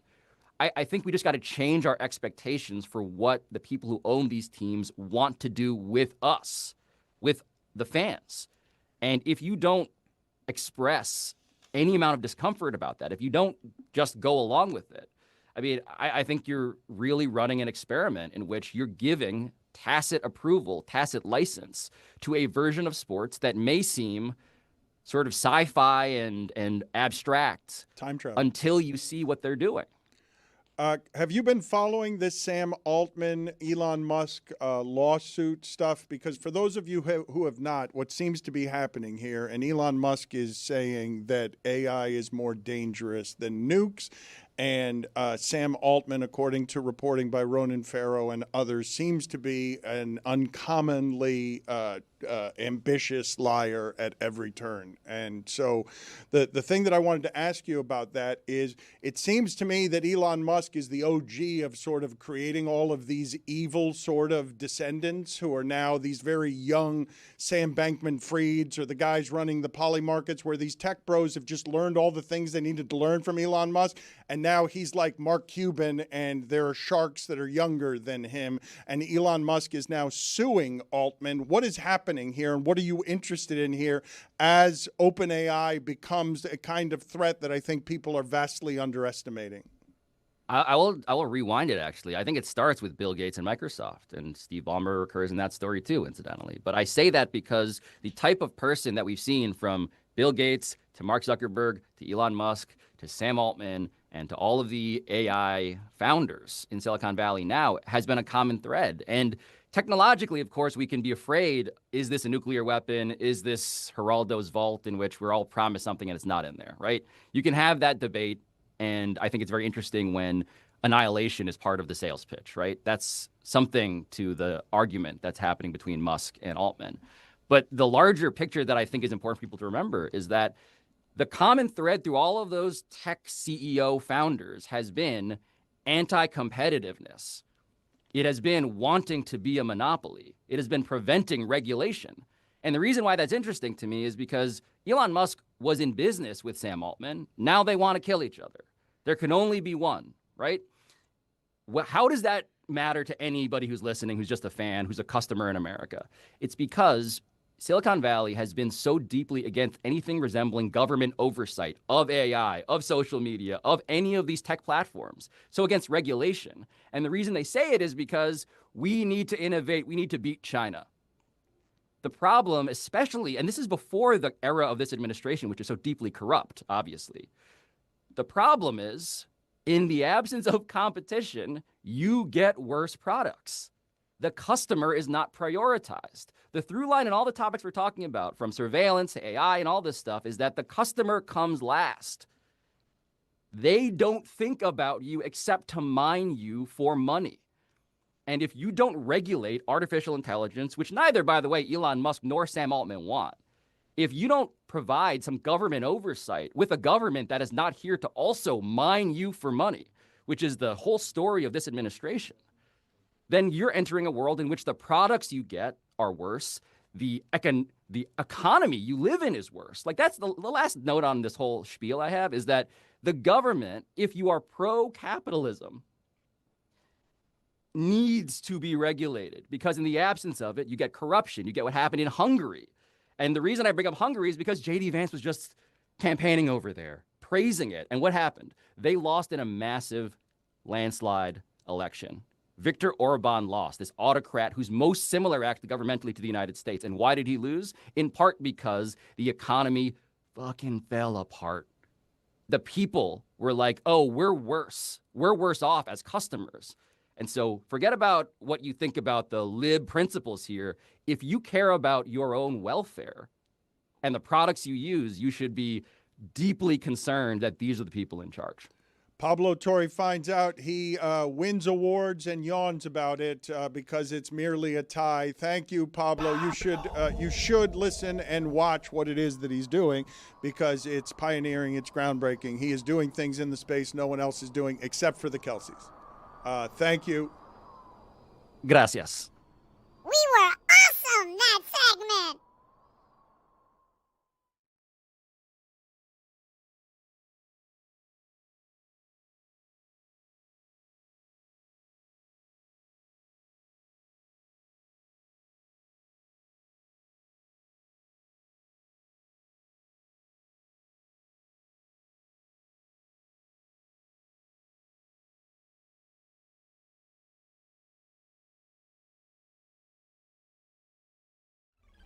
He just won with Jeremy Taché.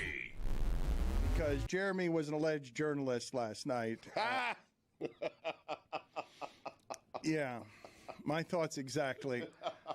Jeremy, who is an up-and-comer in the broadcasting game and is someone who has now journalistic credentials around, literal credentials around the Heat and the Marlins. Yesterday he was hosting.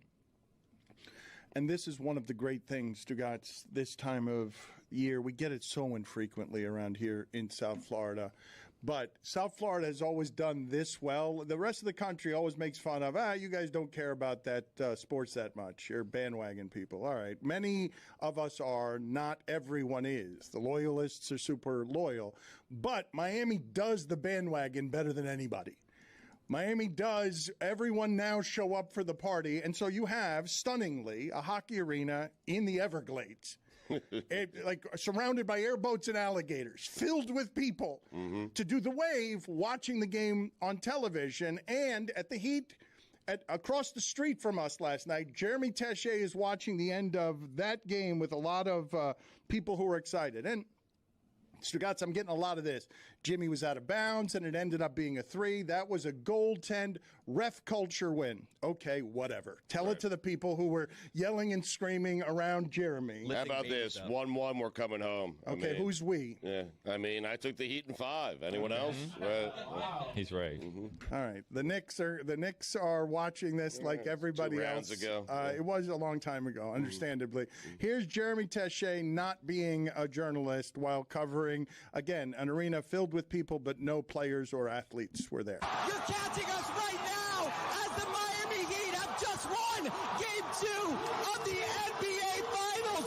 You can see that this crowd here is hoisting babies into the air. This crowd is ready from the moment this game started, and it has continued here as the Miami Heat have just upset the Denver Nuggets. We got fans going crazy. We're high-fiving. Everybody's ready for an unbelievable night right here in Miami. The Kaseya Center was ready for a great night from the jump, as this energy around the entire lower lower bowl was electric from the moment this game started until the moment it ended. As we pan out to the rest of the crowd, you can see the entire lower bowl going absolutely crazy to end this game. The Miami Heat have just won it as Jamal Murray's shot has not gone in. I cannot believe what I witnessed around me. There were moments in the fourth quarter where I couldn't hear myself think. I don't even know if you can hear me on the microphone.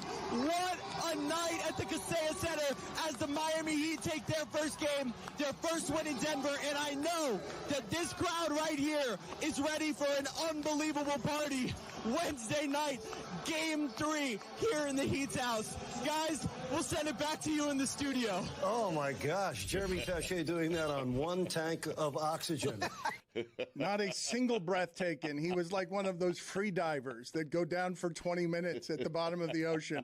It was a record. And if you're listening just by audio and not watching, what you didn't see in that noise is there were 11 actual babies tossed in the air. Just infants. Seems reckless. It does, but hey, it's game 2. Right. Wait till game 7 of this thing. Right.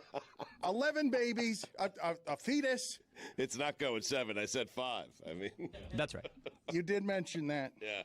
The energy was actually insane. I don't remember any of that. I feel like I blacked out as that happened. It sounded like I was losing my voice. I wasn't losing my voice. I literally was just unhinged. I don't remember it. It was really amazing. You blacked out. Excellent work by you, blacking out as a impartial observer of games. Well, you can't be impartial if you're holding a microphone that says Heat TV. My job Right. is sales and in that. high-fiving You're people. emceeing. Yeah. Emceeing is really sales. I'm right. there. Yeah. I'm there to make sure everybody's ready to be at games 3 and 4. I'm there to make sure that everybody is ready to be at the road rally. Bally Sports, the heart of the fan. Put it on the poll, please, Juju, at Le Batard Show. Would the Zeller minutes look the same if you replaced him with a newborn giraffe?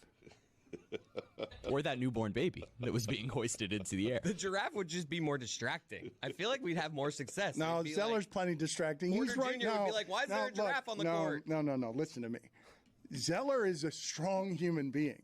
He is a big human being. And when he starts balling around there. I can't take my eyes off of him. Well, no, nobody can. Nobody can. Jokic, you're hoping to distract Jokic. It's dangerous. It's like having a wrecking ball just move through the court, but it's like on a hinge that's not safe, and it's just swinging through, and you got to be careful because every once in a while they'll put one in with an offensive rebound, but everyone be careful because it might fly into the stands. The Zeller minutes are amazing. Yeah. They're a joy to watch. Oh.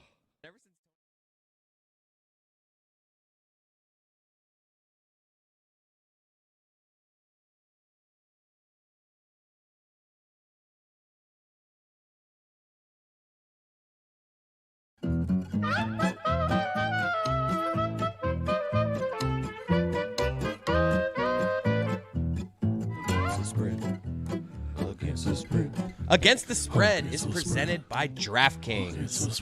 DraftKings, the crown is yours. Roy, what do we got? Kings at Avalanche tonight. The Avalanche are 1.5 goal favorites. Take them against the spread. Tony. A lot to choose from tonight in the association. We've got a lot of big lines. Sixers and Celtics is double digits. Portland Trailblazers and San Antonio Spurs is double digits. But I'm going to go to the smallest line of the night. I'm going to go with the Lakers plus 4.5 at home. I don't know if they win, but I think they keep it close. Rockets can't shoot worth a lick. Can grab every offensive rebound available, but they cannot shoot. So I'm going to take the Lakers plus 4.5. So Lakers are going to be dogs every game in this series. Yeah. All right. But yet they'll probably win one. You're already wrong. I don't know, man. They won a game. Game. I mean, didn't expect Durant not to play. What are you saying I don't know, man, for when you apologized for this yesterday? You said they weren't going to win a game, and they won the first game. I didn't apologize. Durant not playing. You said this before you knew their opponent. Yeah. Okay, that's not true. Yes, it is. You said it yesterday. Yes, it is. How would I know? How would I know they're not going to win a game if I don't know who they're playing against? You proclaimed this. What if they were playing against Portland? You What wouldn't have. You what if they're proclaimed playing, it. What if they're playing Golden State? You proclaimed this They weeks would have ago. never done that. It was a decree. Not only that, we knew number 1, number 2 seeds were locked. No, I don't we know know how the Lakers standings could only shake out. finish best as 3. You No. knew that. You got to wait 82 games. You got to Big see how the sign standings shake of out. emotional maturity is being able to admit when you had it wrong. You're an emotional baby. You didn't apologize for this yesterday? Why would I felt- apologize? because you got it wrong, and I thought you were embarrassed, and I went home. Look, late at night, I was questioning everything about things because I allowed you to make a time travel movie, a sci-fi movie. Put it on the poll, by the way. I don't think I've answered this question. Is a time travel movie a sci-fi movie? Are you apologizing for saying Boricua? I mean, of course.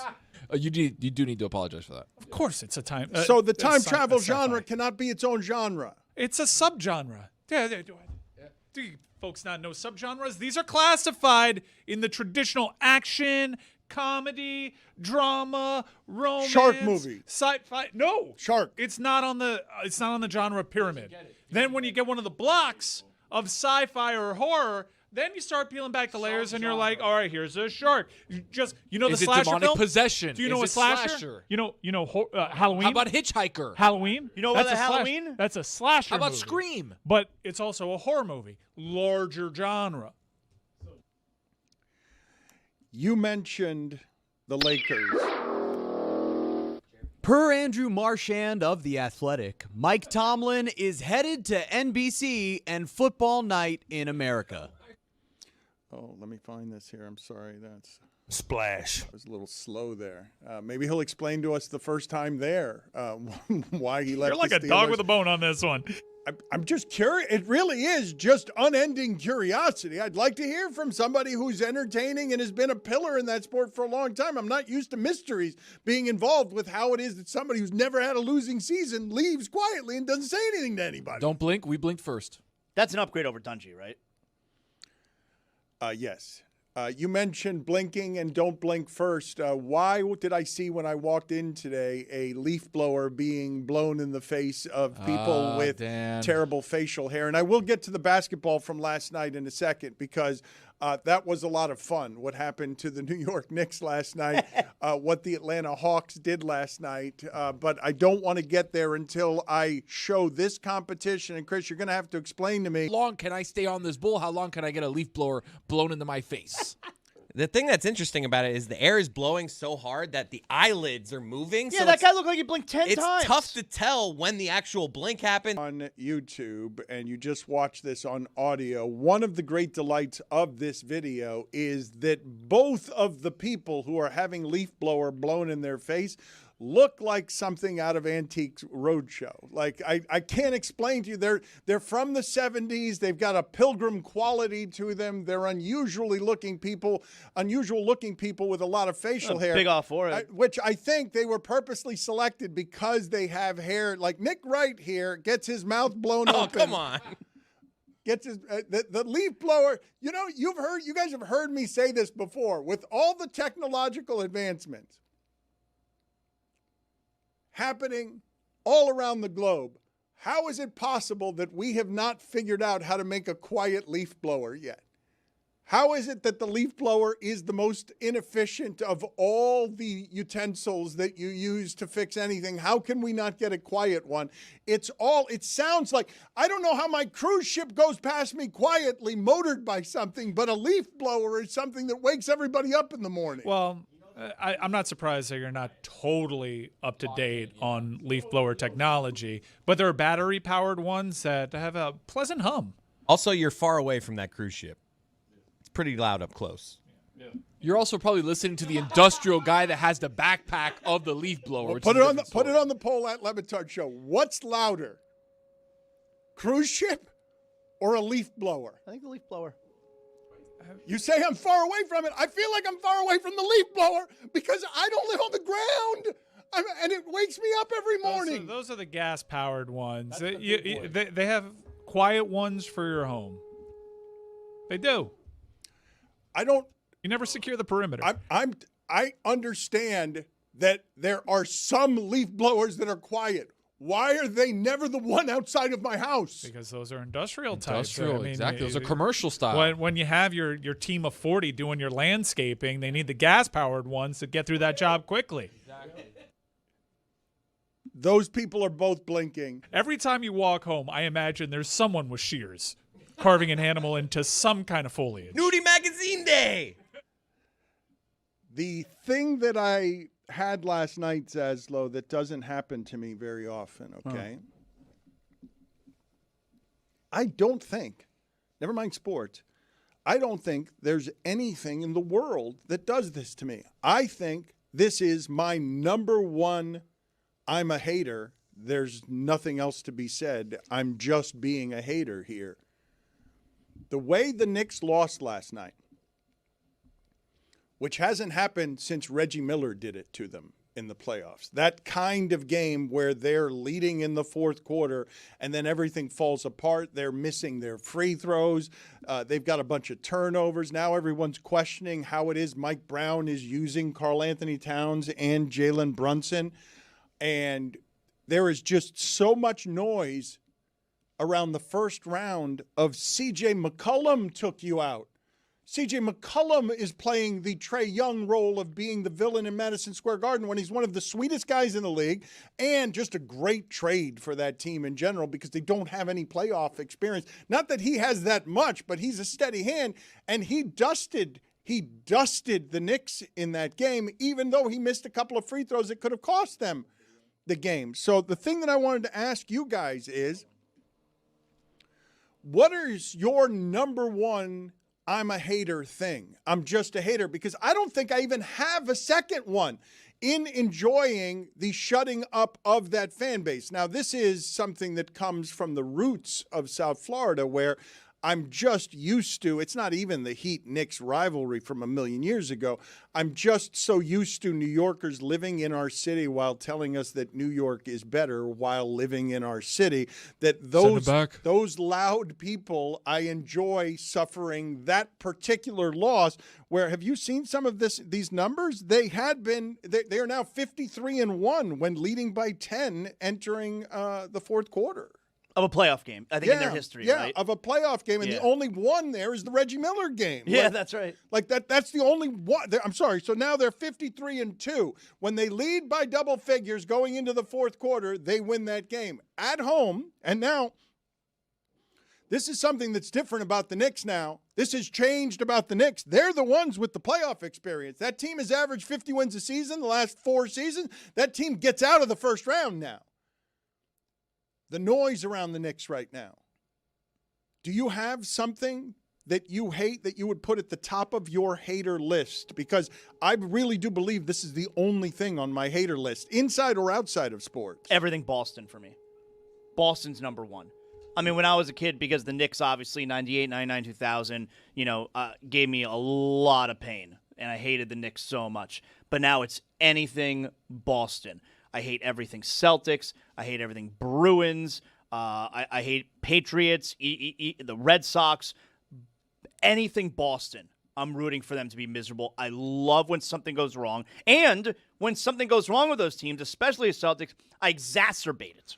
What's happening here where I believe you guys would say the same thing? It doesn't happen to me with Boston, and their fan base can be obnoxious too. And very often what happens to Miami is that people find their fan base obnoxious. So this is the thing that happens. But in my case, it's because of all of the New Yorkers in Miami. There aren't a bunch of Bostonians in Miami. Yeah, but Boston Radio actually went after your dad. Yeah. So you should have something personal at stake there. Yeah, it's personal when it comes to Boston. I put together a top 5. Oh. Here we go. OLI. Notre Dame. Yeah, I'm with that one. Really enjoyed this past few months. That was fun. OLI, Tottenham Hotspur. They're always bad, so it's less fun, but they might get relegated, so that's great. And then the Boston Bruins round out our OLI. It's nice, though, because we absolutely own them. That's right. Yep. Number 5, and there is an epic bottle job coming. If Arsenal blows this. Manna from heaven. Number 5 is Arsenal. Number 4, I told you, in the name of equality, Angel Reese. Don't look at me like that. Equality means we get to hate people unreasonably. Number 3, Florida State. Number 2, Florida Gators. Number 1, fuck the Boston Celtics. Fuck the Boston Celtics. Paul Pierce sucks. I would nominate when you show up at a restaurant and you park at the same time as someone, and you're like walking in, but you want to try to speed up and walk faster than them so you can put your name in. Yeah. I get a disdain. If I see someone pulling into a restaurant at the same time as me, I become a monster. And I'm like, I got to get out. Drop me off at the thing. Like, I'm always eyeing cars entering a parking lot. I don't think that's hating. No, but it is, though. I'm telling you, it's so weird. I'll, like, if I'm pulling in. But he hates them, It's before we even get out of the car. I'll tell my wife, don't go park. Pull up to the front so I can beat that person. I just get this thing of, like, if I see you entering the parking lot at the same time as me, I have to beat you inside. That feeling, that right there, that's me when I watch Angel Reese. That's not hating. That's hunger. No, that is just, hey, I'm going to get my name on this list first. He hates someone sitting before him. No, but that you guys, I think the reason that Sometimes I'll like walk past them fast. If they happen to get out of the car and they're walking in casually, I'll just speed walk in. But you're also thinking in your head, oh man, like they know that I'm trying to beat them. That's in your mind. Okay, you guys are doing competition and you're also doing, I suppose, hatred, but you're not playing the same game that I'm playing. When you're hating, textbook definition hating is you're enjoying that someone else is suffering. You're not trying to just beat someone. I get so happy. Me and my wife high five if I beat them in there. She walks in, I'm like, fist me. You think that person is suffering? You think that person is suffering? Knicks fans couldn't sleep last night. Knicks fans that care about this team wake up in the morning and they feel today like a sickness, like their team's in trouble now. They don't totally trust it. What the hell was that with Karl Anthony Towns late in the game? They're the best fourth quarter team in the league. Yeah, but I have a 20-minute wait. They have a 25-minute wait. Dan, these Knicks fans, they're imbeciles, all right? Like, you see these videos that are outside Madison Square Garden. After game number 1, it was like they won the NBA Finals. And guess what? They did it again last night. They're out there just chanting Knicks in 5 now. They just lost. And these imbeciles are out there celebrating and partying Knicks in 5. Dan, they chant during the game, F. Trae Young. It was like 8 years ago. He's a wizard. It was a first-round series. It was like Trae Young beat them in the finals. It was a first-round series like 8 years ago. Right. He plays for the Wizards, and they got better without him. Like, not even a minute ago, you joined me in a Paul Pierce sucks chant. It's always that Paul Pierce. Dan, I think the real true thing of a hater is, can you hate even though the person is successful? It's easy to be a hater when somebody loses. Can you be a hater when somebody wins? And that's where I'm with Wemby. Anything he does, I'm done. I'm done with Wemby. What? Like, oh, I'm so good. I could dunk from here. I could do a spin move and a crossover here. Oh, I talk about societal issues. Oh, I'm a monk. I'm so cultured. Oh, there it I'm is. done with this guy. This guy likes climate change. No, it's not about climate change. It's about, I got an answer for everything. Portland's good team. Yeah, but he talks like he's Bill Russell. Wemby thinks he's better than us. He absolutely does. He is better than us. He's French in every way. Exactly right. Hate them too. But what? Ooh, they're OLI.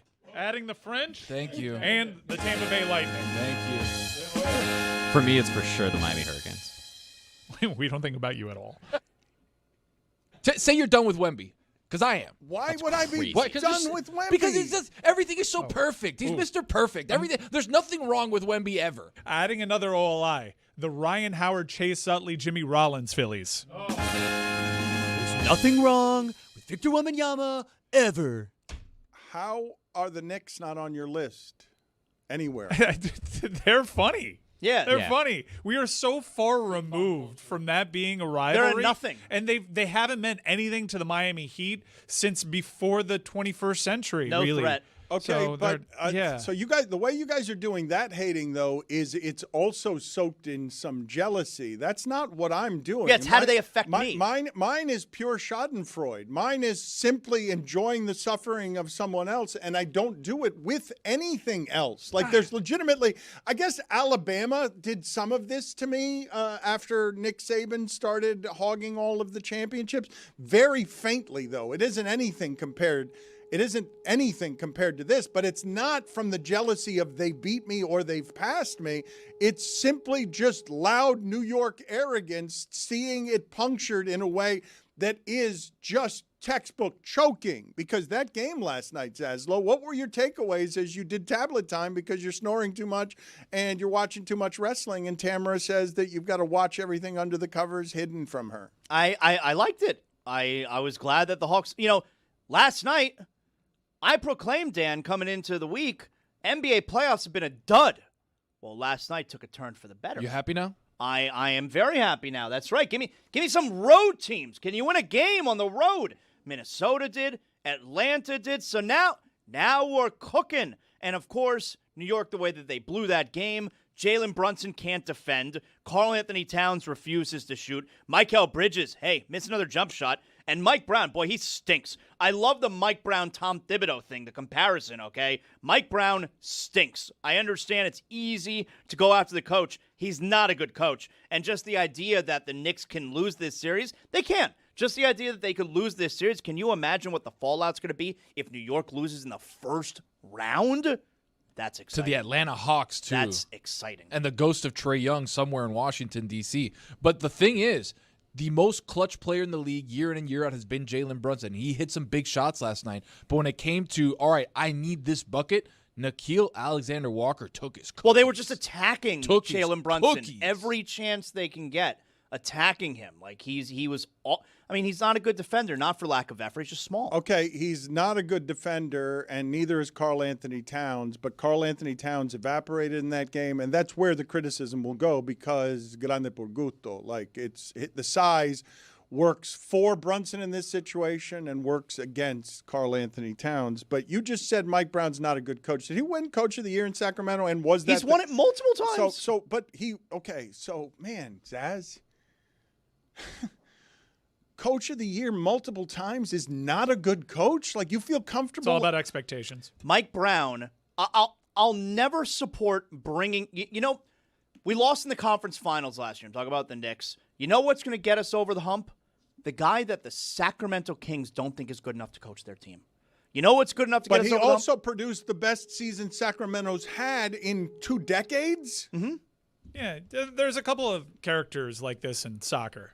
They burn people out after a season, and that seems to be his forte. Like Mike Brown's been fired 4 different times. I'm sorry, man. Like, I'm not hiring a guy to get me to the next step that's been fired 4 times. They were so happy that it wasn't Thibodeau. They were so done. Thibodeau's a good coach. With Thibodeau. Well, hold on a second here. So I'm not disputing that Thibodeau's a good coach, but I also don't think that this Knicks team is going to go any further or any shorter than Thibodeau's teams, even though I believe this Knicks team, and it's empirical, is better than Atlanta.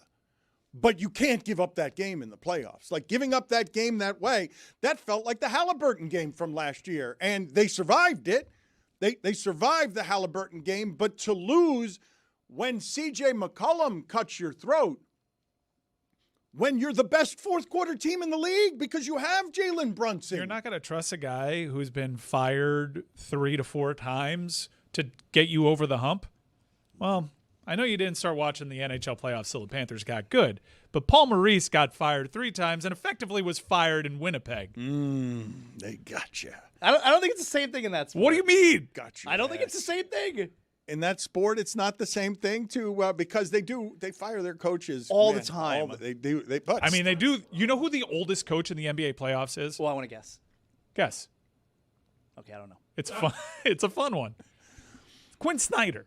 No way. No. Yeah, the guy that for all the time we've been doing this show was always known as like the young guy in the suits. That's awesome. Yeah. If you would have told me he's the youngest guy in the playoffs, I'd have believed you. Yeah, he's 59 years old. He's the oldest coach in the NBA playoffs. Put it on the poll at Le Batard Show. Can you believe Quinn Snyder is 59 years old? And also put on the poll, can you believe that Quinn Snyder is the oldest coach in the NBA playoffs? The losing that way, though. You're the best fourth-quarter team in the league. Jalen Brunson, you've heard me say, I believe him to be the most beloved Knick there has ever been. Over Clyde Frazier, yeah. People disagree with me because they put Clyde Frazier up there. I think the advantage that Jalen Brunson has that Clyde Frazier didn't is he's got the novelty of being undersized. He's got the novelty of bringing them back to prominence after 20 years of awful. And he's a killer in the fourth quarter, like known killer throughout the league, where he's just got just an assortment of all of these memorable things where they just trust him so implicitly. This guy's going to figure out how to bail us out at the end of the game. But we can quibble about that. This is the greatest season of expectations for the Knicks since the beginning of the century. Yeah. This Knicks team is now expected to win. It's not what was expected of the others. They've made the playoffs and advanced past the third round 3 straight years. They've averaged 50 wins a season for the last 4 years. They traded Bridges because they thought they needed they traded 4 Bridges, 5 first-round picks because they thought he was a final piece defensively. They love Anunoby because they will bother the Celtics. They will absolutely bother the Celtics with their wing defenders. They've got that team is built to play against the Celtics. Yeah. It's why they built it that way. It doesn't account for the other things in the league. That's why they beat them last year. It doesn't account for OKC. The things that the Knicks did, they traded for Bridges to guard Brown and Tatum on the perimeter. They get smoked by McCollum.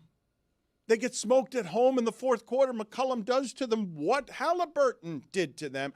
And now you bring back the haunting echoes of all that because Atlanta is a team to be feared. They have no playoff experience, but they have this wild athleticism. Like they're clearly a team that if they don't get injured, they're going to keep ascending. This is not your Kyle Korver, Budenholzer wins Coach of the Year, 61-win Hawks. This is not even your Trae Young Hawks. This is young high flyers. They did at the deadline, though. They added Kuminga and Gabe Vincent, guys with finals experience. Yeah, they've both been there in the last few years. And McCollum in that game. Look, he mentioned Alexander Walker. Walker Alexander. I love this guy. Nickeil Alexander Walker. You had it. Nah, for short. Play on. Borique. They added all 3 of those guys. Nickeil Alexander Walker, before the end of that game, hadn't done much of anything in that series. And now they go back to Atlanta tied 1-1. And I'd be scared if I were the Knicks of the specifics of what that team has. Am I wrong? I don't think so. Right? Sorry. Like I can't stop thinking about how much I hate Angel Reese. What was the question? You see last year's number 1 overall pick, Reese Sachet? He doesn't even play. Guy's a scrub. Doesn't even play. Literal DMP CD in the playoffs. I think the important thing with McCollum is that it's the unlikely hero, especially when he's a guy I can't believe he's still good. Got swept in the Western Conference by the Warriors. What was it, 2019? Was that 19? Don't look at me like I'm some expert on the Blazers. I forgot. You started watching basketball the other day. But he is the guy that you look around and say, all right, who's going to kill? It's Jalen Johnson. It's going to be Nickeil Alexander Walker. It's going to be anybody here. No, it's going to be that guy who's the oldest guy on the team. He was so close, though, to being the scapegoat. He's like missed a couple of free throws. He's an 80% free throw shooter. And boy, he missed that second one badly, like almost an air ball. And it was confusing, too, because we're watching the game, right? And they're rushing up the court because there's only seconds remaining. Why aren't they calling their final timeout? Because it said that they had a timeout on the graphic. And then in the post-game show on NBC, like Maria Taylor came on and clarified they did not have a timeout. Like the graphic was incorrect, so it was confusing. That messed Nick right up because he said, like, why didn't they call a timeout? And then he deleted the tweet and came out and said, hey, they had a timeout on the graphic on TV. Well, why did he delete the tweet? I don't know. Because it wasn't his mistake. It was a broadcast mistake. Right, that's why. So why does he have to delete the tweet Because then he has to explain it constantly. Like we just didn't know. Stand by you tweets. wouldn't have deleted the tweet, right? I've never deleted a tweet. Never. I say what I mean what I say. Everyone knows that. Everyone knows. So you say what you mean what to say. Put it on the poll. Does everyone know that Zaz hosts has what he mean what to say? That's right. Yo, you snore? Yeah, man, I'm a grown man. Of course I snore. Like, who does? You don't snore? Of course I snore. I was going to say. Of course I snore. I don't snore. Roy. I don't snore. I got to call a need. You really got to push that tongue to the roof of your mouth. Dan, you snore for sure, right? Yeah, he's got a mask. He's got to have a mask. You got a mask? He's got the whole machine. Oh, Of course I was thinking of the mask. How does it work? It's gotta be tough to clean. It's great, right? It's great. Is it loud? Louder than that cruise ship? It's loud. That's why you don't. Louder than a That's leaf why you blower. don't hear the cruise ship. Louder than a leaf blower. Yes. It just. Poor Valerie. You You're hear like a that fighter leaf jet. blower? Just takes off his mask. You hear that annoying leaf blower?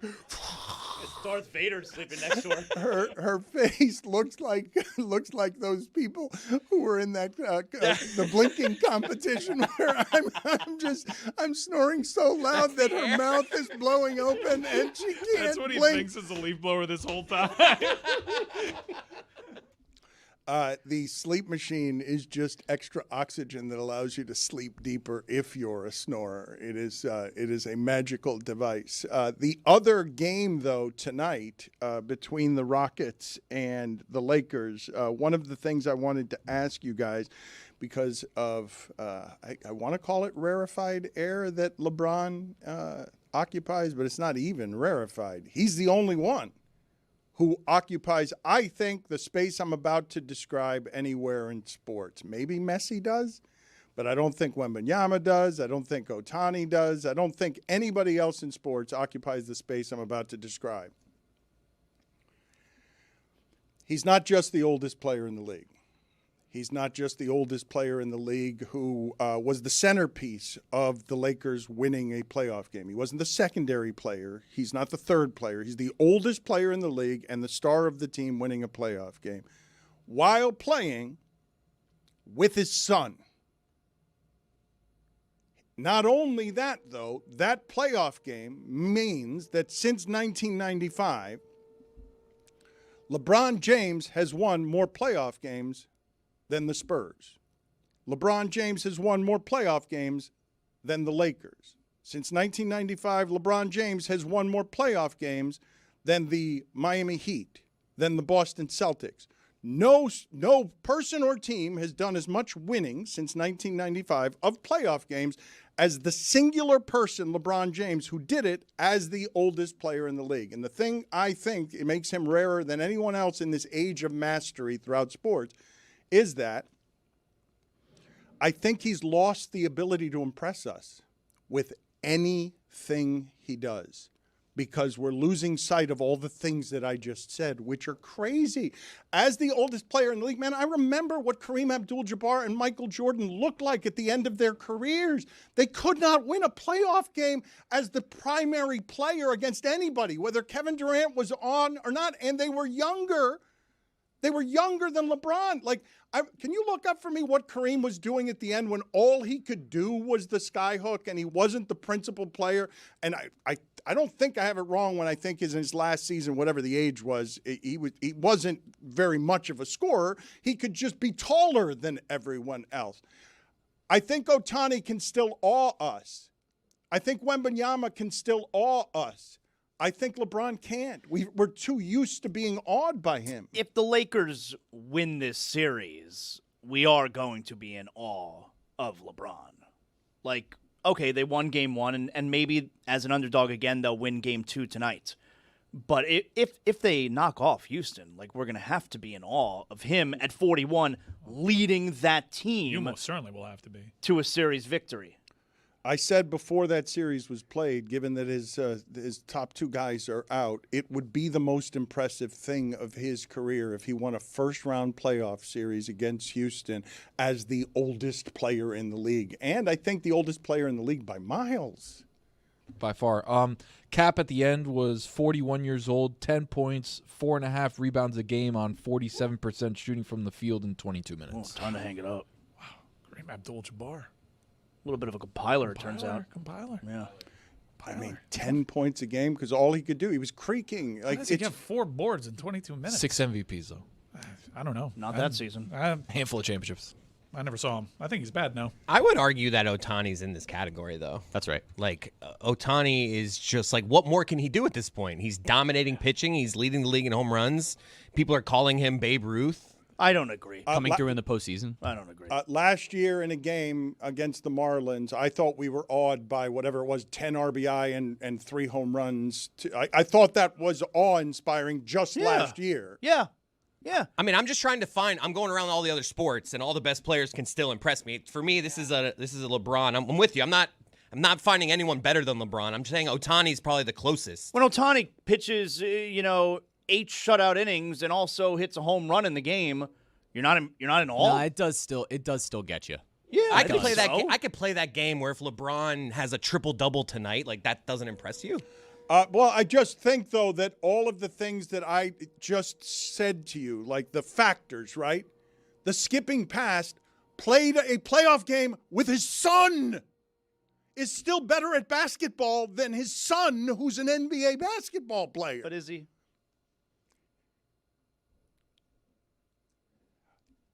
His son, who's an NBA basketball player because his father's LeBron. Did you see that video? I don't know how decontextualized it is of what appears to be, and there have been lip readers like assessing what was said, but it appears like Udoka's turning to JJ Redick and pleading with him to put in Bronny. Yeah. Oh my God. I remember that. Udoka really doesn't like LeBron. Like you've seen there have been other games the way that Udoka speaks to LeBron. His players, though, appear to be in awe here. Can you show me Şengün here? Can you show me what he was doing on the sideline? He's sitting on the bench, and you see LeBron walks by, and he clearly, like, perks up, stands up, and then looks up at LeBron, and LeBron walks back. Wanted eye contact. An all-star simply wanted eye contact. We can run it again. He's sitting here. He's looking for something in his pocket, and then he just kind of, it stands at attention for LeBron. And everyone on the internet kind of had fun with this video of like, wow, look at him paying the ultimate respects to LeBron. And then he was asked about it, and he's denying it. We're going to pull up the video where he can explain himself here. Oh, but the way that we can play that video, but the way that he looked at him at the corner of his eye, it feels like... and the way he perked up. Yeah, it feels like he just is desperate for eye contact. Let's hear the explanation here. Talk about the viral video that's going around with you stood up when LeBron walked by. Yeah, I just saw that video today. I mean, everybody was sending to me too, but it's kind of funny. I mean, I was just trying to get something out of my pocket. That's why I got up. I mean, no disrespect to LeBron, of course, respect him, but, I just stood up for him. It was just something I was getting out of my pocket.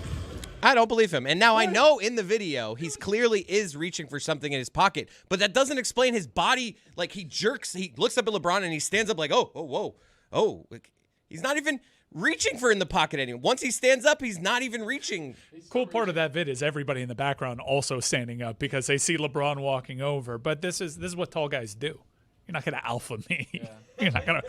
When you walk past me, I'm taller.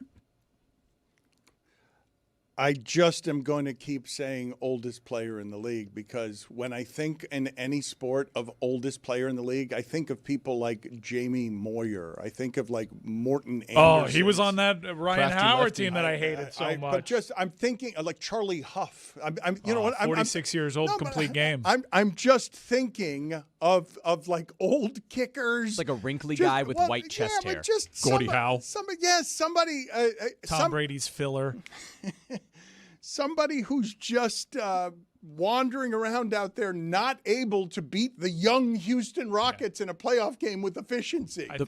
I think of Ovechkin, even though he's much younger than he looks. No, the part that got me with what you said, Dan, was there's an 8-year head start for all of those franchises. He wasn't drafted until 2003, and 1995 was the year I was born.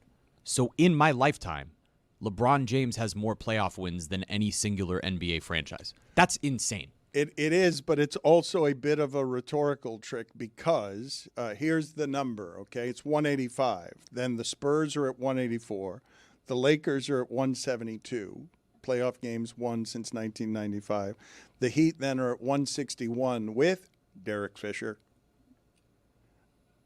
Then the Celtics at 158. Then Tim Duncan at 157. But those guys, it helps that Derek Fisher went from the Lakers to the Spurs. It allowed him to win with both of those teams. It's still a crazy thing to lay out in front of you, though.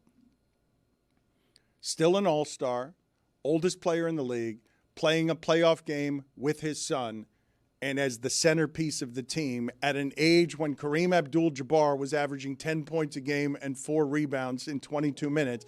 He's playing the brunt of the minutes, and everything is working through him because he's the only thing that they have offensively.